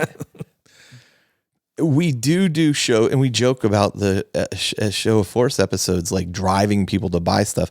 We're not going to stop doing Show of Force episodes. I think they're incredibly valuable. I think they're fun. People love them. Yes, it does create a sense of excitement about that army that some people latch onto. There's probably also a bunch of people that have listened to those episodes, bought that army, and are completely thrilled that they bought that army. Oh, absolutely. Yeah. Without a doubt. Something about the excitement of what we were covering resonated with that person. And then they had all the experience of building, painting, purchasing, acquiring, playing. For sure. Yeah. I know we are absolutely guilty, especially with specialist games, Legions Imperialis, Titanicus. I just bought Legions Imperialis. I told you I wasn't going to do it. Because there's a smaller community, and I know I, for one, am just so happy and passionate with those games that absolutely comes across. Yes. And we having an audience that's listening to that, even if there's players that don't have as much of an active immediate community, like are still like, this is a great game. Like, can I buy enough to get two halves to like get? But this is why early on I was telling people, if you don't, Titanicus too. Yeah, I really want to get into Titanicus. Is there anybody else in your area that is playing it? If not, don't bother. Or you have to build the community, which is going to take work. Which is going to take a lot of work. Be investment and may not be successful. Correct. Yeah. So, I've started, as I've been doing this now, the show actually started like 14 years ago. It came up. Now, there were a couple years that we didn't produce episodes, but 14 years ago, like my perspective and how embedded in the hobby I was totally different than it is now. But also I'm absolutely guilty of being and providing a place where people who may strongly resonate with a fear of missing out will snap into something that maybe they weren't going to do because I said, or we said, or we talked about this. Now, does that mean we change how we talk about stuff? I don't know the answer to that. I do know one of the things that regularly came up we will jokingly throw out the watch your wallet disclaimers for all the time. Force, for example. I'm not joking. No, it's a real thing. I mean, it's in it's in fun, but it's also it's true. That's why it's funny. Yeah. For a long time, like there was a lot of back and forth arguments about purchases as progress. And I said that earlier in the show too. I still believe that's the case. I'm probably not going to whip that out as often. And you don't hear us talking about things we buy on the show as much as we used to. Yeah. One, because I kind of own everything I need. I'm in a pretty good spot for what I need. Yeah. But also, and I wouldn't say I've stepped back from that. Like the first thing you have to do in order to build a squad of Terminators is buy the squad of Terminators. Absolutely. Yeah. It's stupid. It's but sometimes we like to talk about, here's what we got because this is what's coming up. Yeah. Like this is the next thing in the pipe. The problem comes when what you're talking about, what you bought, isn't even on the radar for what is going to come up next. I know. I've been talking about Eldar for 3 months in now. I guess we're even more in the new edition. But you're set and primed to do that Eldar project. I have everything I need for it, and I'm ready. Where you're concerned, I have no doubt. As soon as the sharks are done. But you've also been doing a ton of Legions Imperialis. When we went on Dave Taylor's program, and you showed off the pictures of the Legions Imperialis, I was like, oh my God, that is a lot. I've been busy. Yeah, hobbying's happening. It's not that it's not happening, and I have no doubt you're pulled in different directions. And I have no doubt you're about to get to the Sharkadon, especially because I'm painting these guys, and you want to play against them. Unless the old world pulls focus, but it's not going to. It's not going to because I'm going to stick a Sharkadon head on the pike of one of these guys. Revenge. That's right. So, but I think that's the distinction here for me. Yeah. And I think it's, I saying to the audience, I hope I have not been the cause of you building this or spending money that then contributes to your closet of shame. Yeah. Or as I like to call it, closet of opportunity. Because, I get just as hyped as the next person about it. And I think that comes through. And I think that's part of what the audience likes too. Our excitement for how we're interacting with the hobby is absolutely what I'm going to commit going forward. Yeah. I would say for the show is I'm not going to talk about something I've purchased unless that thing is like coming up next. Like, sure. Okay. or like I bought this, I've unpacked it and built it. I'm about to start painting. Like, if I'm contributing to a closet of my opportunity, which I'm also going to tell you, I'm going to do a whole lot less of. At the end of this, I want to talk about that. Purging of the closet. Yeah. Because of what is being used and what brings me joy has changed. For sure. Yep. Has changed. I will say, look at already I mean, when was the last time you mentioned a Carl's worth of purchasing anything or forever?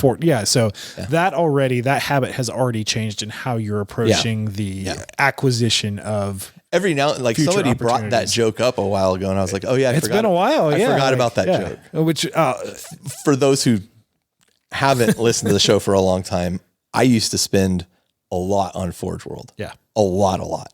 I would call up Forge World, and they would recognize my voice. Like this is back when that's how you had to order it, and they would recognize who I was, and then go get Ed, who was the manager, and have him talk to me because Ed and I knew each other. And it became a joke of there was a value of Carl, and it was about $500 to the Carl. Yeah. That's how many Carls did you spend when you, I spent a lot, and I have those models and I still love them. Absolutely. Yeah. Now that being said, there's one that I can't really use with my Black Legion army that I'd initially bought for it. So add it to the collection, paint it up for your display case, pass it on. I gotta decide what to do that or sell it off. Okay. So, we've kind of gone off our track here a little bit. Let me get us right back on track. So, and this is one I want to talk to Chris, Christopher Will about a little bit, which is limiting exposure to triggers. Now, he took a look at our show notes and he said, well, this is one term that I want to talk about a little bit.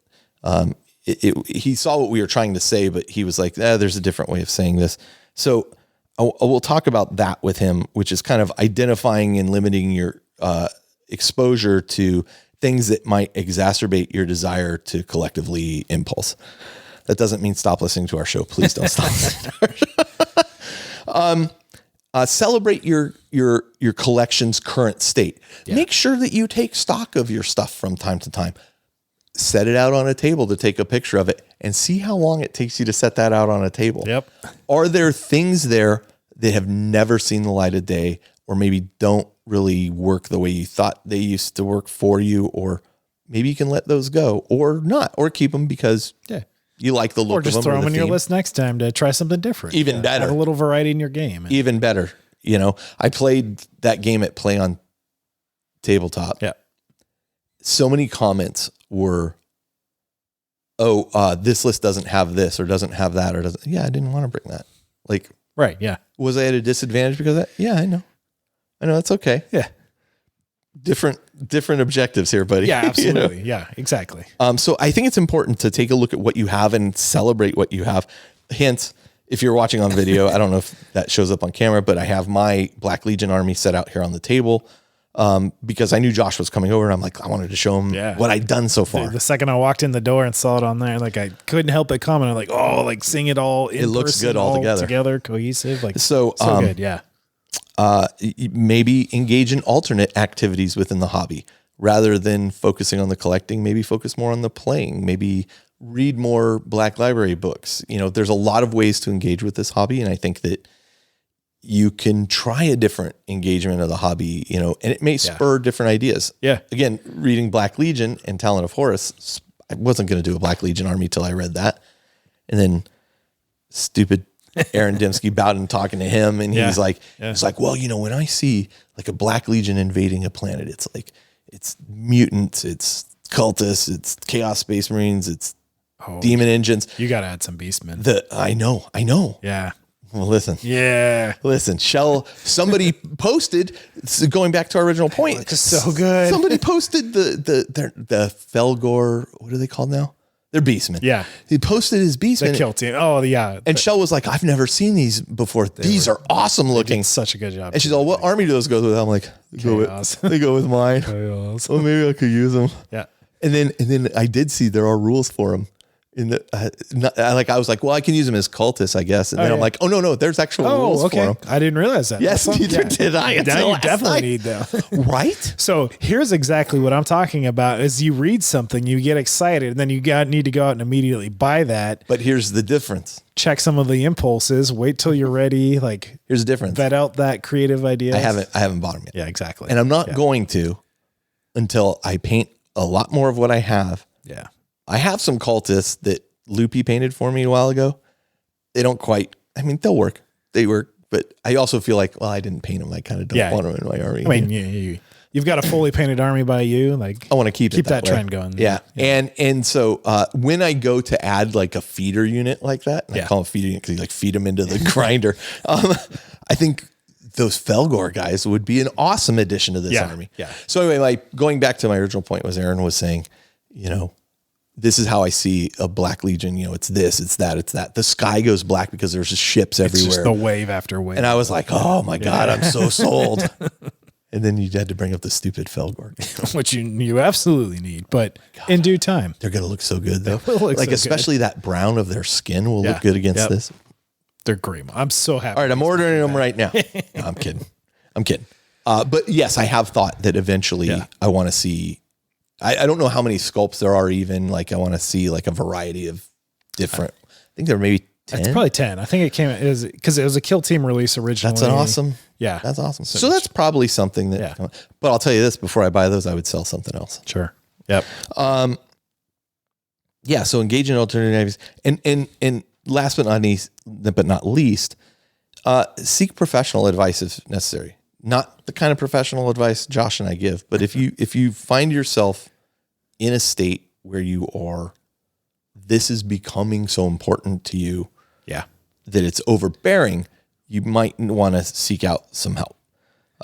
Everything from the hobby in balance, like your financial balance, time balance, relationship balance, like the ideal spot for the hobby is everything's in balance, right? So you're not giving too much of anything to any aspect of the hobby, especially, and letting more important aspects of your life fall by the wayside, which I think we all are guilty. I know I'm certainly guilty of time, especially. Like I will be hyper focused on this project and I will at the detriment and neglect of other things. And that's something that I have definitely had to reflect and check myself on. And my wife has certainly helped me from time to time. I have told Shelley, you check me if I'm out, out of line. And, every time I get that, like it just kind of rein it back in, reprioritize, regroup, refocus, and then kind of go back out there and just tackle what you can in time, and knowing that you don't have to get it all done at once. Like if it takes you 8 years, it takes you 8 years. If it takes you 2 weeks after 8 years, it takes you 2 weeks. Like, and everything in between, like it's a hobby. Let it be fun. That's the key right there. Let it be fun. It better be fun. Don't let it dominate your life, and everything in balance. Yeah. So I got a couple other just bullet points here I guess I want to throw out. I know it's going to seem like kind of a long episode, and I wanted to definitely have this conversation and not make it just reading a bunch of lists. But the next section I had here was really how online communities and social media influence your collecting habits. And I'm just going to quickly go. I think this is nothing shocking here, right? They increase exposure and awareness. Yeah. We see this with Games Workshop. They pulled back from all their social media stuff only to fully embrace it now in a different way. And boy, howdy, does it work. Yeah.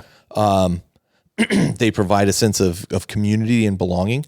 We do that too. Absolutely. And arguably, I would say we have one of the best communities in the hobby because we are so supportive. We will tell you how we painted that thing as opposed to, saying no. Small tangent here, but somebody commented on the last hobby hangout that we did the other day, and they're like, I've never felt more engaged with any community than when you guys were specifically like interacting with each other, like hanging out with each other, but also engaging with all the comments in the group there. And we're all just like hobbying and chatting. And the fact that we can bring that is fantastic. Yeah. And I mean, our objective was to make you feel like a part of our gaming group. And that I felt closer to those people too, who were hanging out and 100%. chatting. Yeah. We're definitely going to do more of those. We might make them Patreon only. We're talking about that right now, but I think we'd apply it to all levels of Patreon, like the $2 level and up. Yeah. So, and we'd probably do them, what we're talking about, twice a month, maybe. It'll keep us on track on what we're working on too. Absolutely. So. Yeah. And they were fun. It was fun to hang out. Yeah. And we had multiple cameras this time. Yep. So we had camera on. You could see what, and not just looking at the top of our heads. So, I mean, the other thing, social media, online presence, market access is so available to buy, sell, and trade. Yeah. Right. And and those last two I think are key, selling and trading. So you can find great forums. I think the one I participated in a lot is the Barter Bucket. Yep. But I think that was started by John up in John and Mike out of Santa Cruz. So I really like that. Yep. there is validation and competition, right? Is put a lot in online stuff as well. Sure. Like we see all the stuff that comes out of, and I think to its detriment sometimes. I think with social media, you get the loudest voice speaking sometimes. And so I think that, the tournament players are very focused on, and they've adapted to sharing information, seeing lists, making those adjustments, all of that support you can get online, but more than ever, you can get painting tutorials and this kind of thing. Like, I cannot tell you how many painting tutorials I've watched and how many have helped me a tremendous amount. It's incredible. Yeah, more resources than there ever have been. And there's I think more people at different levels of the hobby than there ever have been too. So like, let's not forget to celebrate somebody who's brand new to painting and like taking their first foray into it. Absolutely. It can provide you a sense of validation, meaning look what I've painted. People say, oh, it looks good. Yeah. I can ask for help and I can get, how can I make this better? Well, have you thought about applying a wash and then doing this? It can provide competition, even in painting, or God help us, nobody's going to get more than 700,000 points of chaos. Dave won. You win. Dave won. You win. It also can help with the fear of missing out stuff a bit, in the sense that not only are you the recipient of it, but you can set things to get alerts. You can do that kind of thing to try to get into what you want. I remember years back, eBay used to be like the big place I would go shop for stuff. And now it's just become so cumbersome. Like eBay is eBay is not the market I use anymore. Certainly not to sell something. I bought some stuff, but even there it's like, I'm selling some photography stuff right now, and locally there's just not that many people. Sure. So opening up to the eBay market is definitely like more eyes are on things that, especially if it's older equipment that there's less demand for. So it has its place, but yeah. Yeah. So anyway, I think the last kind of points I wanted to make here were, some kind of bonus topics for like decluttering your environment. If you find, and I use that term decluttering more in terms of like drawing down and focusing. Yeah. Right. You can sell, donate, or trade items. This community, not just the independent characters, but the 40K community at large, I have found to generally be incredibly generous. Yeah. Both with their time, which is worth more than anything, with models, with everything, to the point where I pay it forward, right? Like, Brian, I had those World Eater Forge World decals that I was like, oh, I forgot I had these brand new in the like mailing protective thing. Brian's doing World Eaters. Brian, do you have any? Do you want some? You just take them. Yeah. Yeah. When Mason started getting into 40K, so many people donated Tyranid stuff that they just weren't going to use. There's like, I got this part in. Sure. Yeah. Yeah. He had a full army assembled and going, before anything, and so if maybe there's kids that want to get into it, you want to donate some models. If you want to sell models, sell them online. I see more and more people selling stuff online. And I think there's like a whole shift, at least in the community I'm parts of, that I'm seeing people do this kind of focus. Like, well, I realize I'm not going to have time to get to this. Right. Trade away for things that you do want or need. Right. Document your collection.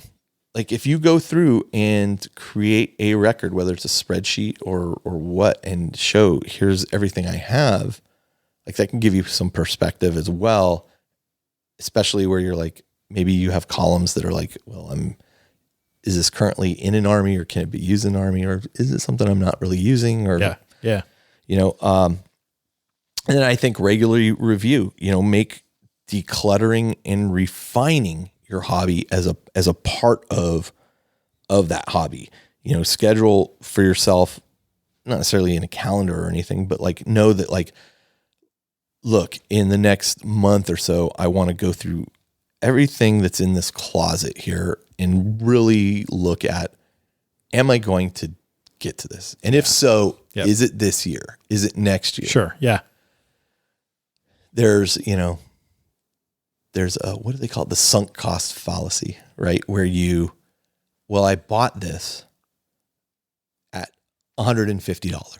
Yep. If I go to sell it now, I'm only getting $100 for it. but it's $150 sitting unused in your closet. Right. Yeah. Versus even if you're selling it for 75%, sell of it. That. If you really decide you wanted that thing, buy it at a later date, or use some of the funds you sold for other stuff to then buy it, back. But yes, you're going to lose a little bit of money, but it's not doing you any good in the closet. It's just not.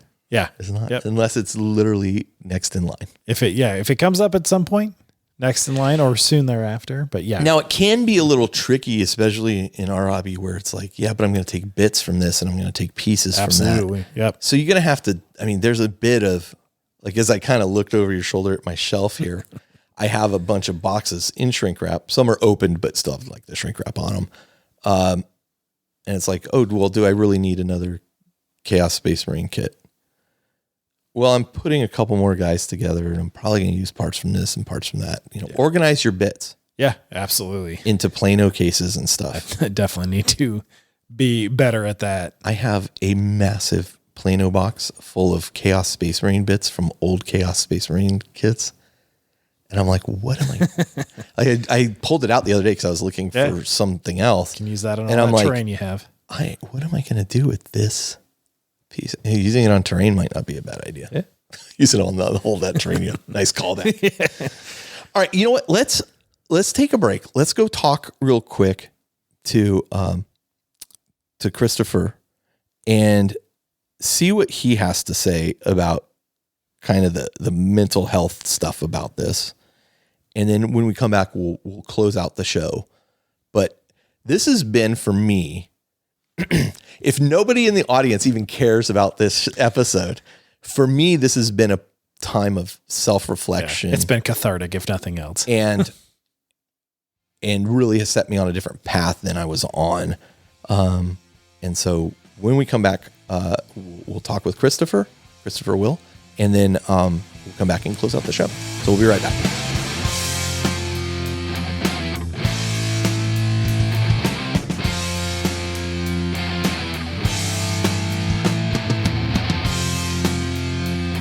Josh and I are now joined by Christopher, who graciously offered his services. Christopher, can you give us a little bit of what are your qualifications here? My qualifications would be I'm a licensed clinical psychologist in Southern California. Been licensed for about 7 years. I've been doing psychotherapy for, I would say, about 20 as part of that thing. I've got a doctorate in clinical psychology, a master's in social work, and some other advanced degrees. So, this is kind of my wheelhouse. This is psychology is what I do day in and day out. So, and you play 40k when I can, when I can. Holy smokes! See, it's not just for us low lives. That's it. Those are impressive qualifications, Christopher. Thank you so much. A lot to fit in. Wow. Yeah, and thanks so much for offering to kind of give your 2 cents on this. I really appreciate it because as I was going through creating the show notes and researching kind of this topic, I mean, of course, I don't go to WebMD to, say, oh, I've got this pain in my side. Oh my God, I'm dying. And so your take on this will be very interesting. Josh and I actually recorded yesterday prior to piping you in here.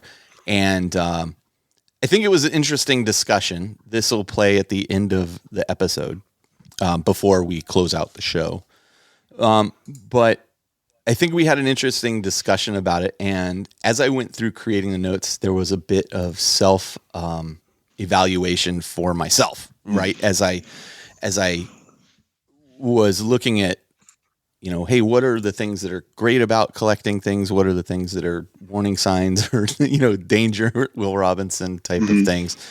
And we talked about this in the episode earlier where, I say, gosh, I feel in some ways kind of guilty for helping enable people to maybe increase the inventory of their closet of opportunity a bit much. And we joke around a little bit around our Show of Force episodes that we've all fallen victim to as well, covering it. I mean, we just get excited about the particular thing, but then later I find out, or I realize, I really don't have the capacity to add yet another army to my group. Why have I done this? Josh, do you have any points you want to throw in there from what we've discussed earlier in the episode? Not a whole lot yet. It's kind of, an interesting discussion. Definitely curious to hear your thoughts. So I got the sun coming in right in my eyes right here. I was a bit distracted. I think there's kind of two parts to the show. The first being, hey, this is a hobby that involves collecting miniatures. Hopefully not collecting just boxes of sprues, but actually putting them together and collecting them. But again, I said, if that's your bag, like if that's what you enjoy, collecting boxes of sprues, knock yourself out. Right. And then, and I think that's a good thing. I think in general, I like showing off the stuff I have. I made references to people coming over for a birthday party that were from work. They knew I was involved in this hobby, but until they actually see the whole collection. And my other Aaron, who's a regular on the show, and I worked with, said, "Oh, you haven't seen this? Come in this room and let me show you." And inevitably, they were fascinated by it and wanted to know more about it. I don't think any of them are going to pick it up and play, but they were like, "Oh, well, this is really interesting." So there's that aspect of it. And then there's the aspect of, well, I'm spending too much money on this. I'm buying things to make myself feel better, that kind of thing. And so what are, in your opinion, what are kind of the benefits of the hobby, the collecting aspect of it, the showing off kind of things? Sure. Everyone has hobbies. Okay. Every single person has hobbies. And really all a hobby is the thing that's not work or family that occupies your mental mind. Whether that's, for some people it's golf. For some people it's scuba watching diving. television. Yeah. For some people it's reading. It's scuba diving, politics, whatever. It's the thing that occupies their mind when they're not focused on the other things. And it's really helpful. A good hobby has ways to engage with other people with it and ways to engage on your own independently with it. And Warhammer's great for that because you've got the games that you can be social with. It's creative thinking. It's like adult 3D coloring books. Yeah. You're painting, building. Yeah. It scratches all the itches. And because of that, it's really helpful. If you want a hard and fast rule for how to know whether or not the hobby's gone too far, and this is something I used for myself too when I was in graduate school and having to write a dissertation. The question is the hobby serving me or am I serving the hobby? Oh, that's interesting. That's an interesting take. Yeah. If it's helpful to me and makes me feel good, if I'm using it to unwind at the end of a day, or I need to be thinking about something and I sit down and I grab a brush and slop some stuff on, then that's serving me. If it's distracting me from the things I need to do, then it's probably taken over. And, I think for everybody, there's a time where you take the hobby, you put it on the shelf, and it waits there for you until you're ready to pick it back up again. Mm. The problem is when it controls you rather than you controlling it. Okay. How did you get into Warhammer 40,000? Well, way back when I was a little boy. No. Sound like Josh. It feels like that. That's me. Like that. I moved out to Southern California from Ohio. Okay. From having finished my undergrad. And tried to make it in entertainment, realized really quickly it was a bad fit for me, and started working at the Glendale Galleria at the Games Workshop in the store there. In the mall.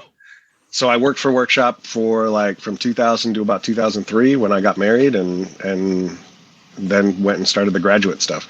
So I hadn't really played or done anything before that. A friend of mine had started to get into it and kind of showed me some stuff. We, bought not huge, but you spend a couple $100 on eBay to get a secondhand army, and you don't know what you're doing, and you get those first Plague Marines. You paint black and red because you think it looks cool, and you don't really know any better. But then I went into the store and kind of learned a lot about that, and that's where I started my own collections, and that's where it started for me. And how I was able to really go ahead. No, I was gonna say, and how heavily are you into it as a hobby? Is this your primary hobby, or do you also golf? And I don't golf. You clearly lift weights based on your video. Yeah. I like to work out and lift weights. I like to run. I've run a couple marathons. Wow. Okay. I've got a smoker outside. I like to smoke meat. Nice. So, it's, I like things that bring me together that I can share with people. And so I've got a group of guys that are local here in SoCal that I can share the hobby with and enjoy that stuff. I'm part of the, maybe you know them, maybe you don't. The TFG radio guys and the Team Wrecked is a SoCal team. Jeff Poole and all them. So I'm part of that team. I call myself the sportsmanship champion of the bottom tables. Hey, it's me too. It's me too. Never gonna win. It's not about that. I just want to have fun and give other people a good time.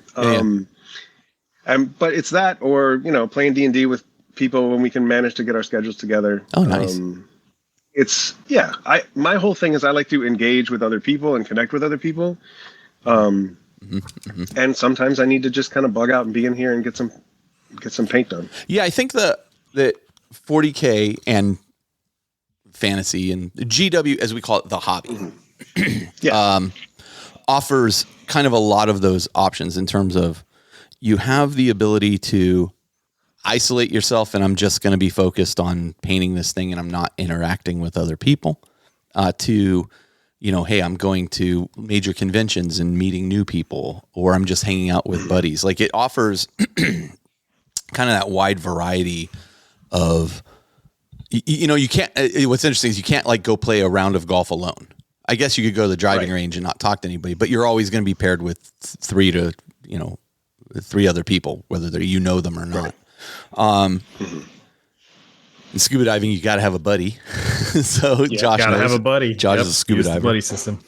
And so it does offer, I think, one of the attractions for me, and I've told this story before, was I wanted to get into remote control car racing. There was a hobby store that did it when I was a kid, and as an adult, I found another place that was doing it. I was super excited about it. And then when I went to introduce myself to the people, they were very standoffish and not approachable.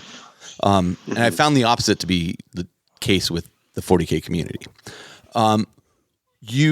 So one of the other things, kind of changing gears here real quick, one of the other things that we discussed in the whole process of our discussion, recording the show, was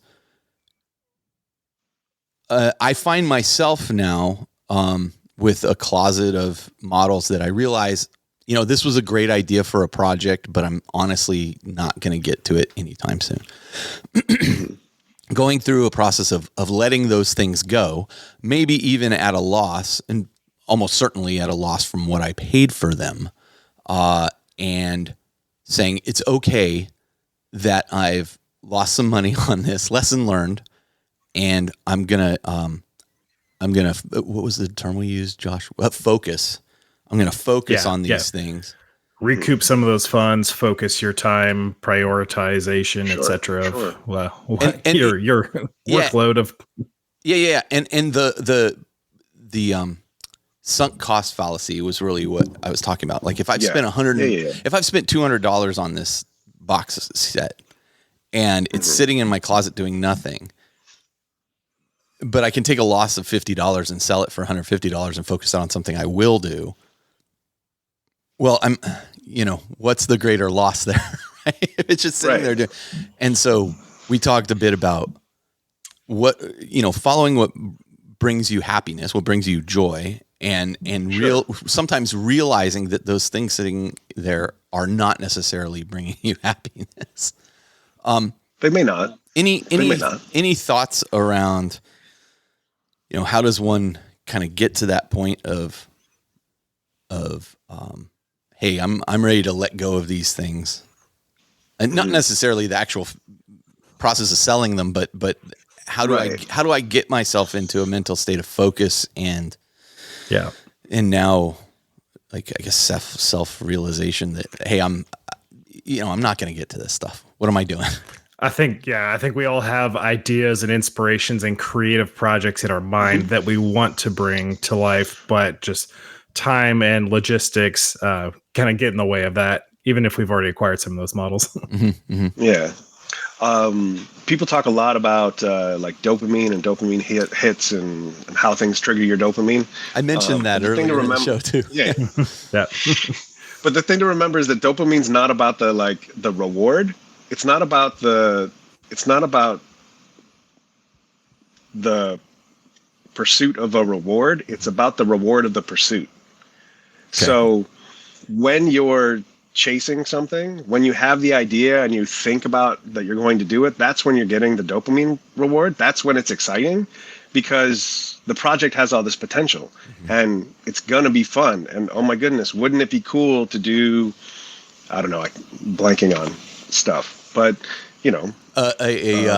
a chaos based Mechanicus army. Yeah. There you go. Yeah. I thought it was a great idea. And it is. Yeah. It is. But I'm just not going to do it. Right.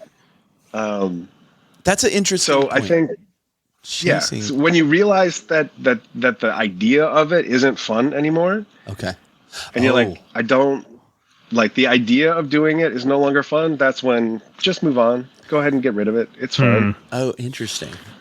Yeah, I could absolutely see that being the reason for a lot of closets of opportunity. Is like you buy a bunch of things because the idea is super fun. You've built it in your head, as Jody talked about a couple episodes ago, like painting something in your head.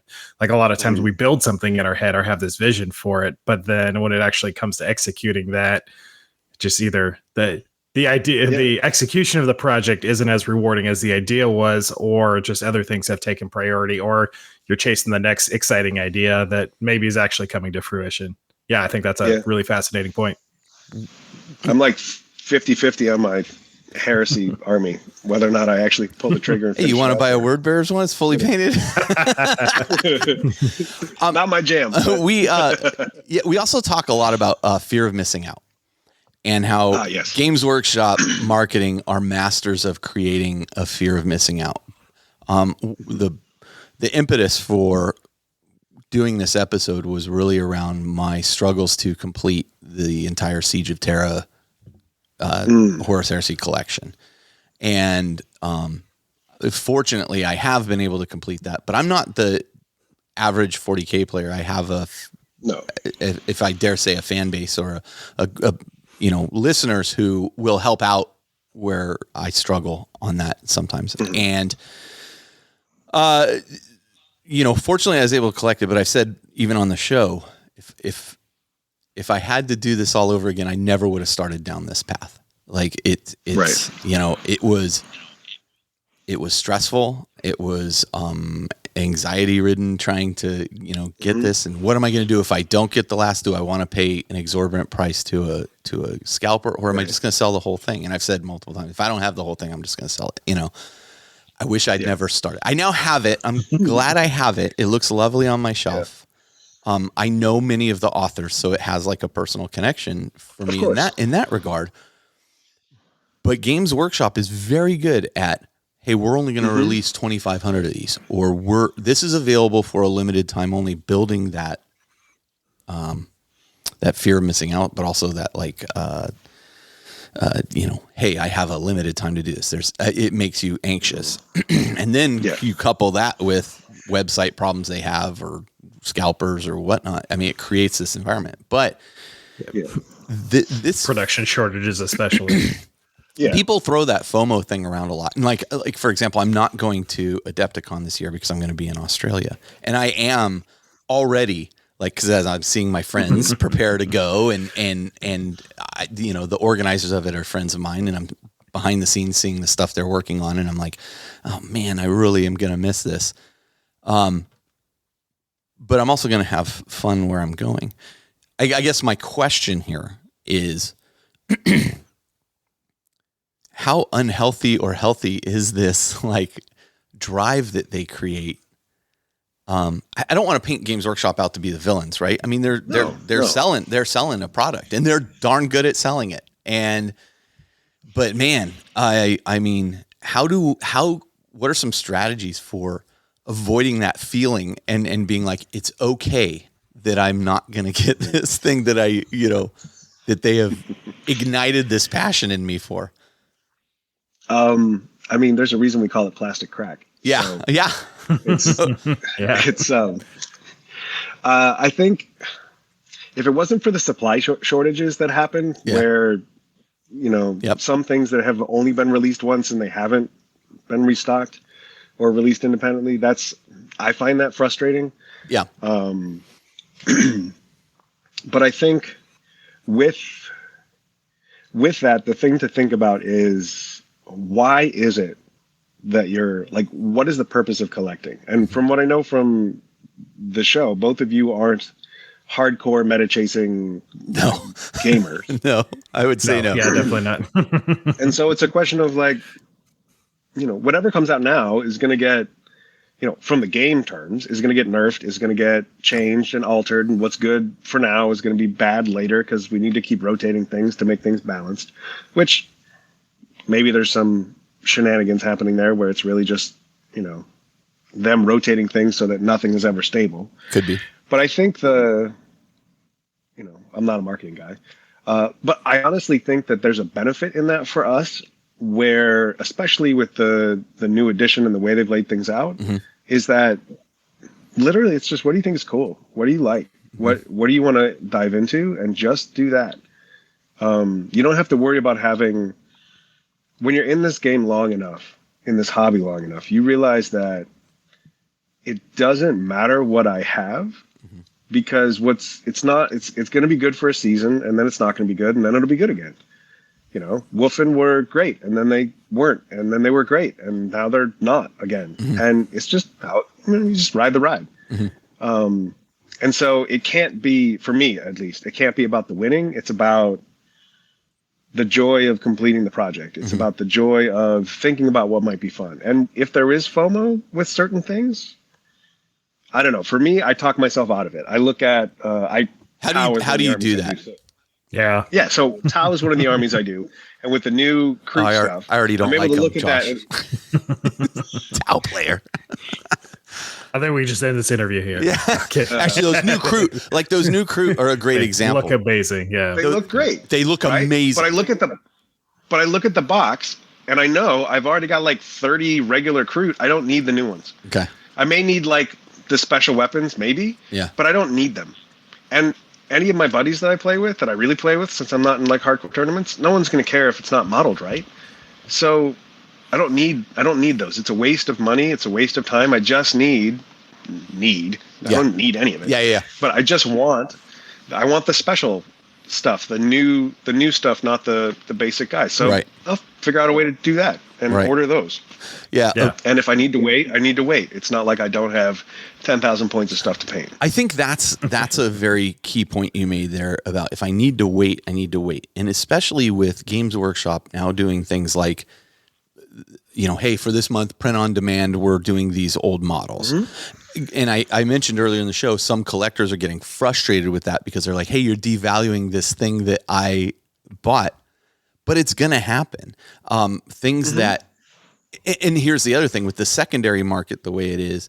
Okay, so maybe I didn't get Curse City. And it's expensive in the secondary market, but most likely, eventually, it's going to come down in price. Like it's the rare item that really becomes astronomically expensive forever. I often wonder, going back to the Siege of Terra collection, well, now that it's all out, is this thing as valuable as it was when the last one was coming out? And I imagine that it actually will decrease a bit in value. Probably not from its purchase price, but it'll become more reasonable. People were selling the final book for like $400 or $500. It's like, what are you doing? You know, like it's not. The ebook reads just the same. The ebook reads the same, and it takes up less space on my shelf. I'm a huge Kindle fan, by the way. But it doesn't have the presentation. But you're right. That's true. Talking yourself out of these things. Like we ended the episode kind of talking about the Felgor Beastmen. And then last night I sent a picture of them to Josh. And I was like, oh man, look at these guys. They're great. They look so good. And then I look at their stats and I'm like, yeah, okay, they're good, but they're not like that great. And they cost 95 points and you could get, it's chaos. Man, they look really cool. And I decided, you know what? I don't need them now. Eventually I will add them to my list. I may even be able to get them secondhand cheaper. Yeah. Okay. Yeah. It's not, whereas past Carl, honestly, would have been like, well, I ordered it during the show and it'll be here Tuesday, You even made a joke about that. Yeah. So I think where we landed at the end was really about everything in moderation, right? I think that's important. And there's also and I'm guilty of this as well. There's that dopamine hit of buying something, like just buying it and acquiring it, going down to the store, looking at it, plunking down your card or cash or whatever, and then walking out with the thing. That feels good. But then if it's just sitting in your closet or you're not immediately working on it and then playing with it, it's in that pipeline, right? Like, well, I'm working on this right now, but these are the next things that are coming. It feels now, as I've gotten older in the hobby, like the wrong move for me. And again, I feel somewhat guilty, like having encouraged people to, hey, purchases are progress, and I still honestly believe that. Like you can't put Terminators in your list until you buy them. But it was never meant to be like filling up my closet is hobby progress. Right. So you got to convert it. Well, it's the difference between preparing to do the thing and doing the thing. Yeah. They're not the same thing. Just do the thing. Don't worry about trying to prepare to do the thing. Obviously, you get your airbrush out. That takes a little bit of time to set up. Definitely should take some time to clean up. But, preparing to do the thing often gets in the way. And so, I think this is one of the reasons why it's really good to have, especially if you have, these are projects that we're doing. Yeah. So if you've planned out your project, then even just the planning out the project thing, you're going to get those dopamine hits. And that's part of the fun of it all too. If I were to do a Tyranid army, this is what I would do. Am I ever going to do it? No. Thankfully, I'm surrounded by enough people that, this is another thing that I find to be helpful, is if I see somebody else doing something and they're doing an excellent job of it, I'm like, great, I don't have to do it now. This guy did it. I can enjoy looking at their models. I can enjoy fighting their army. Yeah. I don't have to do that. Or you could even play. You could even play with their army if they were so inclined, right? Yeah. So, you get yourself a big enough group. There's, you get to be the guy that just does this one army, and people know that, and they're like, okay, you're doing this. I don't have to. Right. In fact, I said that about the new crew. People in my little, my little text chain were like, oh, these look really good. I don't know if I'm going to be a holdout and beat FOMO. I'm like, you don't have to. I got it. I'm going to do it. Yeah. You don't have to. Yeah. And they're like, you're the Tau guy, so of course you're going to do Kroot. Yeah. Right? Yeah. We talked a little bit about that too. Josh, weren't we talking about like, oh, you're the Eldar guy, so you lean into it, right? Like own that piece of it. Own it. And we also were talking about how that becomes part of you, like a personal expression, or like you identify with something about that force or the play style or the aesthetic of the models or the lore, and you're able to like engage in. It's part of your kind of self-expression, individualistic self-expression. Something you just said. Go ahead. Sorry. I was just saying, and that's why I like to. I've got. I like to say I have two different armies because one of them technically is my son's, but that's a different thing. That's where I fell victim to the Indominus box. I'll just keep the Necron half and paint him up for my son, and it'll be fine. And then 3,000 points later, crap. Look at my son's army. Yeah, he's so good at playing it. But Necron's Tau. But my first army was Space Wolves, but I'm not. I already know I'm not doing them this year. Like this year, I'm just going to be painting Tau. My goal is to paint the whole army by the end of the year, and that's the goal. And the great thing about the goal is, even if I fall short, I'm going to see progress. So in that project that you've set out, what is the whole army? Because it used to be purple, and I'm repainting them as red. And the reason I say this is because recently, I don't know if you saw, Mini Wargaming Dave posted a picture of like this massive chaos force, like 700,000 points of chaos. Yeah. Yeah. And it's impressive. No doubt it's impressive. And Dave has submitted himself as, I'm the chaos guy, especially Khorne, right? Cool. Sure. What are you doing with 700,000 points of? Nothing. You cannot potentially even play an apocalypse game of that size. But clearly it makes him happy to sure. And other than showing it off, you know, what do you do with it? You know? Mm-hmm. So what is the limit of your Tau project? Oh, honestly, if we're being totally honest, it depends on what comes out this year when the Codex drops. Yes, this is true. But I don't need to buy any of the new model kits. There's some of the planes I don't have, but I don't really plan on doing those. It's really just painting up the 4,000 or 5,000 points that I have. Okay. And getting them all to the same level. So it's not about owning at least one of every unit that are possible. It's really I have this list in mind, and here is what I can buy to augment that list if things change.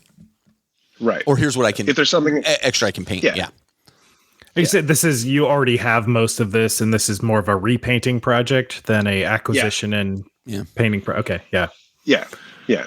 So if a Codex drops in some new units, you'll add to it, but it's mostly just kind of revisiting an existing. And I'm not sure they're going to get a whole lot of new units, which makes it easy. Yeah. But, you know, I'm also the guy that will only do two of a unit rather than 3 of a unit if it's good, because I feel like, I don't know, 3 of a unit just feels very Justin leaning into something.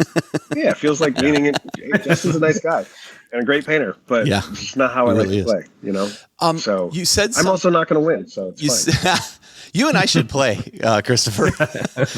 We're in the same boat. It'll be the nicest game of 40k ever. In the future, there's spoon gauntlet. In the far future, there's only friends. So you did say something that really kind of resonated with me a second ago, which was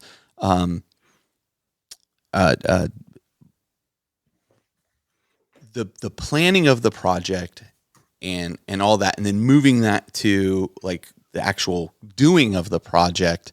Like the planning of it can be a dopamine hit.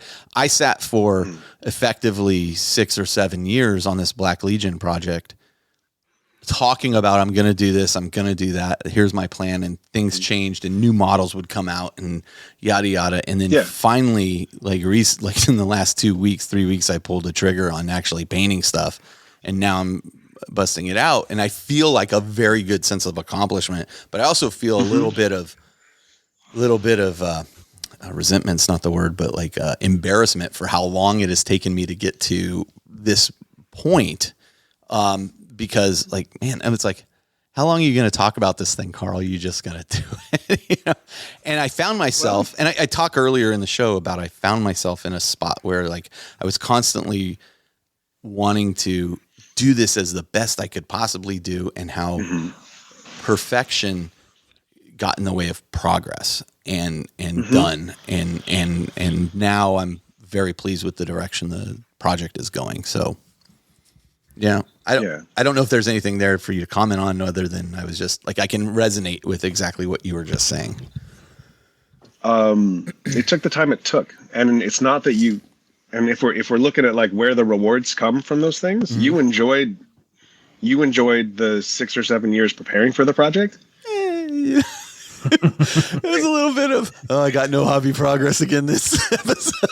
But I think that's another thing that happens for a lot of people. It happens for me too. Yeah. I finally am over that hump where the way it looks in my head isn't the way it's going to look in reality, and I just need to get past that. Yes. It's going to get close, and it's fine. I don't have to. Again, like, I'm going to be at the bottom tables. I think I'm a pretty good painter, but I'm not going to win Golden Demons. That's not why I do it. Right. So why do I do it? I do it because it's fun and I want them to look good on the tabletop. And I've got that dialed in to make them look good on the tabletop. And that's what matters. And yeah, I do the same thing that everybody else does, where in my little group we're sharing pictures of our progress. And when I share pictures, I don't think mine look as good as theirs, even though in reality they do. I just know where all the flaws are. I know where that didn't turn out right. And this looks a little different. The pictures never look as good as when you actually look at it. I haven't figured that out. Yeah, and we're all our own harshest critics for sure. We are. So it's that voice in your head that is the voice in your head telling you good things or bad things. I mean, obviously, if there's a voice in your head telling you to do things that isn't you should probably go talk to somebody about that. Yeah. See your psychiatrist, get some meds. But, we've all got that internal, well, I guess we don't all have that internal monologue, but most of us have an internal monologue that kind of informs what we're doing. And if you can work to adjust that, it's helpful. And I think the best way to do that is to set yourself up to give yourself little wins. The more little wins you get, the more you feel like you're making progress. Yeah. So, if you don't have the time to, and I'm not great at this, but if you don't have the time to sit down and do 3 hours of painting, like, can you do 15 minutes of something? Yeah. There's something you can do. And then you're like, I did something today. I had a win today. Mm-hmm. Yeah. Some incremental progress still. It adds up. And I found that also builds it builds my momentum, which is why I've been able to get so much done so quickly. So, yeah. All right. Well, Christopher, Josh, you got anything else you want to ask before we? I actually have a question for you, Carl. Now that kind of full circle with the inspiration for this episode being the collection of the Siege of Terra series, and you've stated that you wouldn't have, like, retrospectively, you wouldn't have started that collection of the special editions, but now having them all, and you do have the complete collection, like, are you deriving enough satisfaction from the completion of this collection to have made it worthwhile of all the stress, and like, do you have that sense of accomplishment that is the complete? That is a very good question. I slid the last book into the slot that was open for it on the shelf. And that offered some, wow, step back and look at it. I don't think the destination was worth the journey. Mm-hmm. I don't think so. Am I going to sell it off? No. Like, I have it now. Mm-hmm. It's great, but it was not worth the journey. It wasn't worth it. Again, I think even at the end here, like, I would not have started this again. And I won't in the future. And if other people want to, that's great, but it's not for me, going forward. So I've suddenly become, this whole thing has taught me to become way more selective in where I'm going to spend my money. And I often ask myself the question now as I'm holding the thing and I'm like about to buy it, am I going to use this like in the next month? No. Well, let's put it down and we'll come back when we're ready to use it. Yeah. And that's prevented me from making purchases, Felgor Beastman, for a bit now. So yeah. So I would say that's actually my answer. That's going to be the case for anything. You can get the most awesome Ferrari, Bugatti, whatever, like $1 million sports car. And in a month you're going to be over it. And noticing all the things you don't like about it. It's the way it is. That's human nature. It is. It's human nature. We like to pursue things, having things. It's not quite as. That's interesting. It doesn't scratch the same itch. Yeah. Huh. Okay. Well, you've given me a lot to think about here, Christopher. I appreciate you taking the time to talk with us. And hey, what part of SoCal are you in? It depends on how you think. San Gabriel Valley. So I live in West Covina. I work in Sierra Madre, which is close to Pasadena. Okay. Yeah. So, well, the next time I head down that way, maybe we can get together and it's so funny when people visit from out of the country and they're like, hey, I'm going to be in California. Can we get together? Where are you going to be? Los Angeles. Yeah, no, that's 7 hours from here. Yeah. Not quite the same. That's not happening. But yeah, if either of you are ever in town, we can either play Garage Hammer or Pool Hammer. Yeah, we'll figure it out.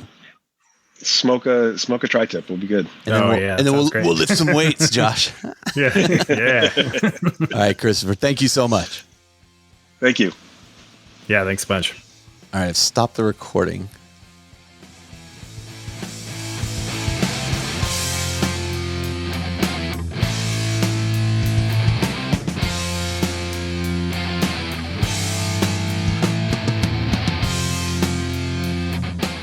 All right, we're back. We're going to close out the show. I have a few final thoughts. Deep thoughts. You got any? Jack Candy. Yeah. You got any final thoughts here? It's been pretty fascinating. And while you and I have approached this hobby from two very different perspectives historically, like I think we are in a very similar space now. But even myself, like I've been in a pretty similar mindset and approach to the hobby for the vast majority of my life. But at the same time, like I've even just going through these topics have like thought about, reflected upon more conscientious thought going into these aspects of the hobby and all aspects of the hobby too, all the pillars. And that was a great episode we did, by the way. Pillars of 40k. Yeah. And how, it's, while it's been different, like there's definitely effect there for sure. And a lot of positive effect out of that. And a little bit of negative, some reflection. And I see a lot of people get in the hobby. I think I saw Uncle Adam do a video somewhere recently where it was, things I wish I knew when I got into this hobby. Yeah, sure. And it was like, don't go buy a whole army. Yeah. Right now it's much easier buy a whatchamacallit force, get a combat patrol, or start collecting box. Right. Combat patrol is perfect. It's such a great start to the hobby in many ways because one, it doesn't cost all that much comparatively. You actually save quite a bit. You save quite a bit and you'll quickly learn if this is a hobby for you. Yep. But don't buy that and like 100 other things. Yeah, absolutely. Right. And I remember, like I've said before, I remember opening my first, I can't remember the size force box it was called, but it was all Tyranids. And I opened that thing up and I was like, oh my God. Just went cross-eyed. What have I done? There was so many sprues. The first army tails to bend. The first army I ever fully painted on my own was a horde army. And man, that broke me for a while. And it wasn't even that big of a horde. When I see what Bryce is doing, I'm just like, man, more power to you, man. His stuff is incredible. I did my horde orc army back in high school when I had time, and I'm good. Never again. Don't need it. Yeah. So anyway, I mean, again, I'm look. There's no shame in my closet, right? Oh, right. Yeah. It's all opportunity, and that opportunity may be to refocus on other things. Yeah. And if it's not opportunity for yourself, some of those opportunities are going to turn into opportunities for somebody else that you're going to pass it on to. Yes. And like this is not where my priorities, our focus are anymore. And let's move it on. That's right. That's right. So, listen, I encourage people to kind of reflect on their habits like I've done. Yeah. I don't want to sound too preachy. Does that sound too preachy? I'm just saying, kind of look for a balance. Yeah. Look for a balance in these things. If you find yourself sitting on a pile of plastic, realistically, what are you going to get to in there? And maybe you just start with one thing and you're like, you know what? I am really not going to get to this stilt wearing, this Mechanicus guy. I'm going to sell him off. Top of the queue. Now you might have a hard time giving that to somebody else. Sick bird. But in all seriousness, like if there's one thing in that you're going to get rid of, start there. Because as I've seen with my painting recently, if you can complete one thing, it can lead to another thing and another thing. Progress begets progress very quickly. That's right. Yeah. That's right. So, look, I hope this didn't come across like too negative or bashy because that wasn't my point. My point here was everything in moderation. Yeah. And it's very easy in this hobby to get out of moderation. And it's always good to take a step back and reflect and like recalibrate. Prioritize, organize, whatever you need to. Refocus, right? Absolutely. On, okay, wait, what am I actually doing here? Because I know. And in fact, there's one behind me, the box that had like the Imperial Inquisitorial agents and stuff. I love those guys. I need to pick that box up. Guess what? I won't use it for a while, but I need to pick it up. They're selling them separately now. Yes, they are. Yeah. I bought the whole you got the whole box. kill team. Yes. Yeah. The whole release. Yeah. And it's been sitting there and I had to have it. I specifically was going to wait for the release, but I have so many projects in the queue in front of that I absolutely will pick up that box. When am I going to get to this? It'll be a while. Yeah. When am I going to get to this thing? I'll buy it off you in 6 months when you're done. Yeah. I may sell it before then. Yeah. And so, I'm going to go through this process of refocusing, you're probably going to see, if you're on the same groups I am, a bunch of stuff come up for sale from me as I go, you know what? I don't really need this anymore. Yeah. I have a beautifully assembled Thunderhawk up there, like assembled better than anything you're ever going to find online. Yeah. I'm not using it. I also have a Chaos Thunderhawk that I'm going to keep. Yeah. Yeah. You know, what am I doing with this other one? That's what you're playing. You know, so I may put that, I'm debating that right now. Does it bring me joy sitting up there collecting dust? Well, I painted it ultramarine colors. Yeah. It can be stripped, you know, I mean,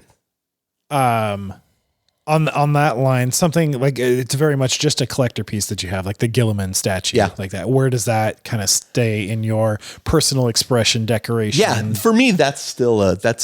I'm keeping that. Okay, yeah, like, I love it. Curious, you know. Yeah, it's.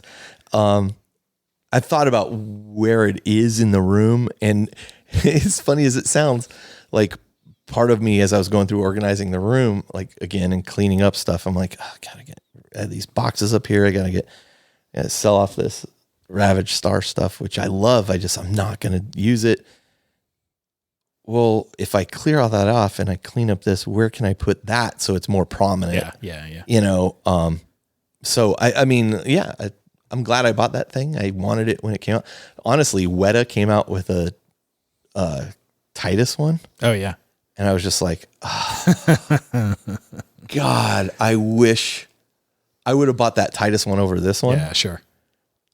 But because I mean, he's like stepping on like a Tyranid head and all this stuff. I was like, oh my God, that is so sick. I watched a video about it and I was like, God, that thing is beautiful. I can only justify one of those ridiculous purchases. Sure. Yeah. But yeah, it's a good question. I have evaluated that too. Do I want this thing? Do I need it?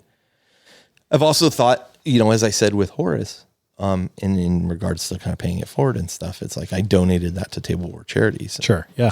You know, like if we can make money off of that to help somebody else, I will feel super good for a great cause. Somebody's getting a great model and it's supporting a great cause. Yeah. I mean, I thought about donating that statue thing. I was like, no, I'm not taking that to Adepticon. you can't put that in your backpack. Yeah, no, that thing weighs a ton too.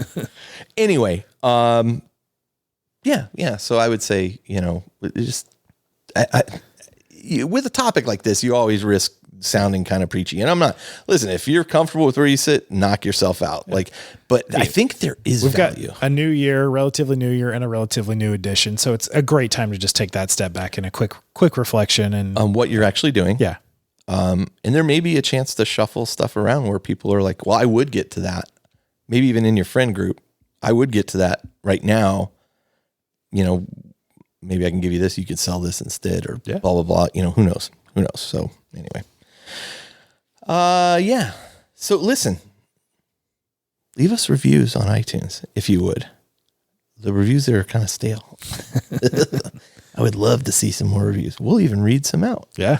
Read us reviews on iTunes. We like all the feedback we get. Yeah. Keep the comments coming, whether it's Facebook, Discord, YouTube, whatever. Like 100%. We definitely appreciate the feedback. 100%. We have a Facebook group. Everybody knows about that by now. If you're not on Facebook, cool. We got a Discord, you know. We have our Patreon for those who want to delve even deeper. I just released an interview I did with John French. Ran into a little bit of bandwidth issues sometimes, like he kind of froze up a little bit in a couple of cases, but we talked there about Tattered Fates, the live play I've been running for Dark Heresy for the group. Are there spoilers in there for us players? There are not. Okay. There are not. Very curious. I actually intentionally had him, we just talked about to where we are at the moment. And in fact, he kind of hinted at some things that were kind of really cleverly. But we talked about how do you go about writing something like this? We talked about Alan a lot because he and Alan wrote this together, absolutely. And what that cooperative approach was like. I mean, those two really were like kind of creative soulmates together. We talked about, you know, the organization. I gave some criticism on how it's organized, you know, and he said, well, you know, if we looking back, we would have done some things a little different, you know, blah, blah, blah. Yeah, of course, that makes sense. You know, it was great. It was a great discussion. It's, you know, it's always good to talk to a friend. Yeah, so, for sure. So anyway, yeah, it's worth listening to. I'll send it your way. And then of course, like I said, we have the Patreon. If you want to help support us in some of the endeavors we're doing, we could really use your support there too. So yeah, absolutely appreciate everybody who helps us out there. All right. So you got anything else? I think that's it. Okay. Well, until next time, this is Carl. This is Josh. And we're coming to you from the Astronomicon, where there is no shame in our closet. And where future opportunities will come to fruition. All right. We'll talk to you next time.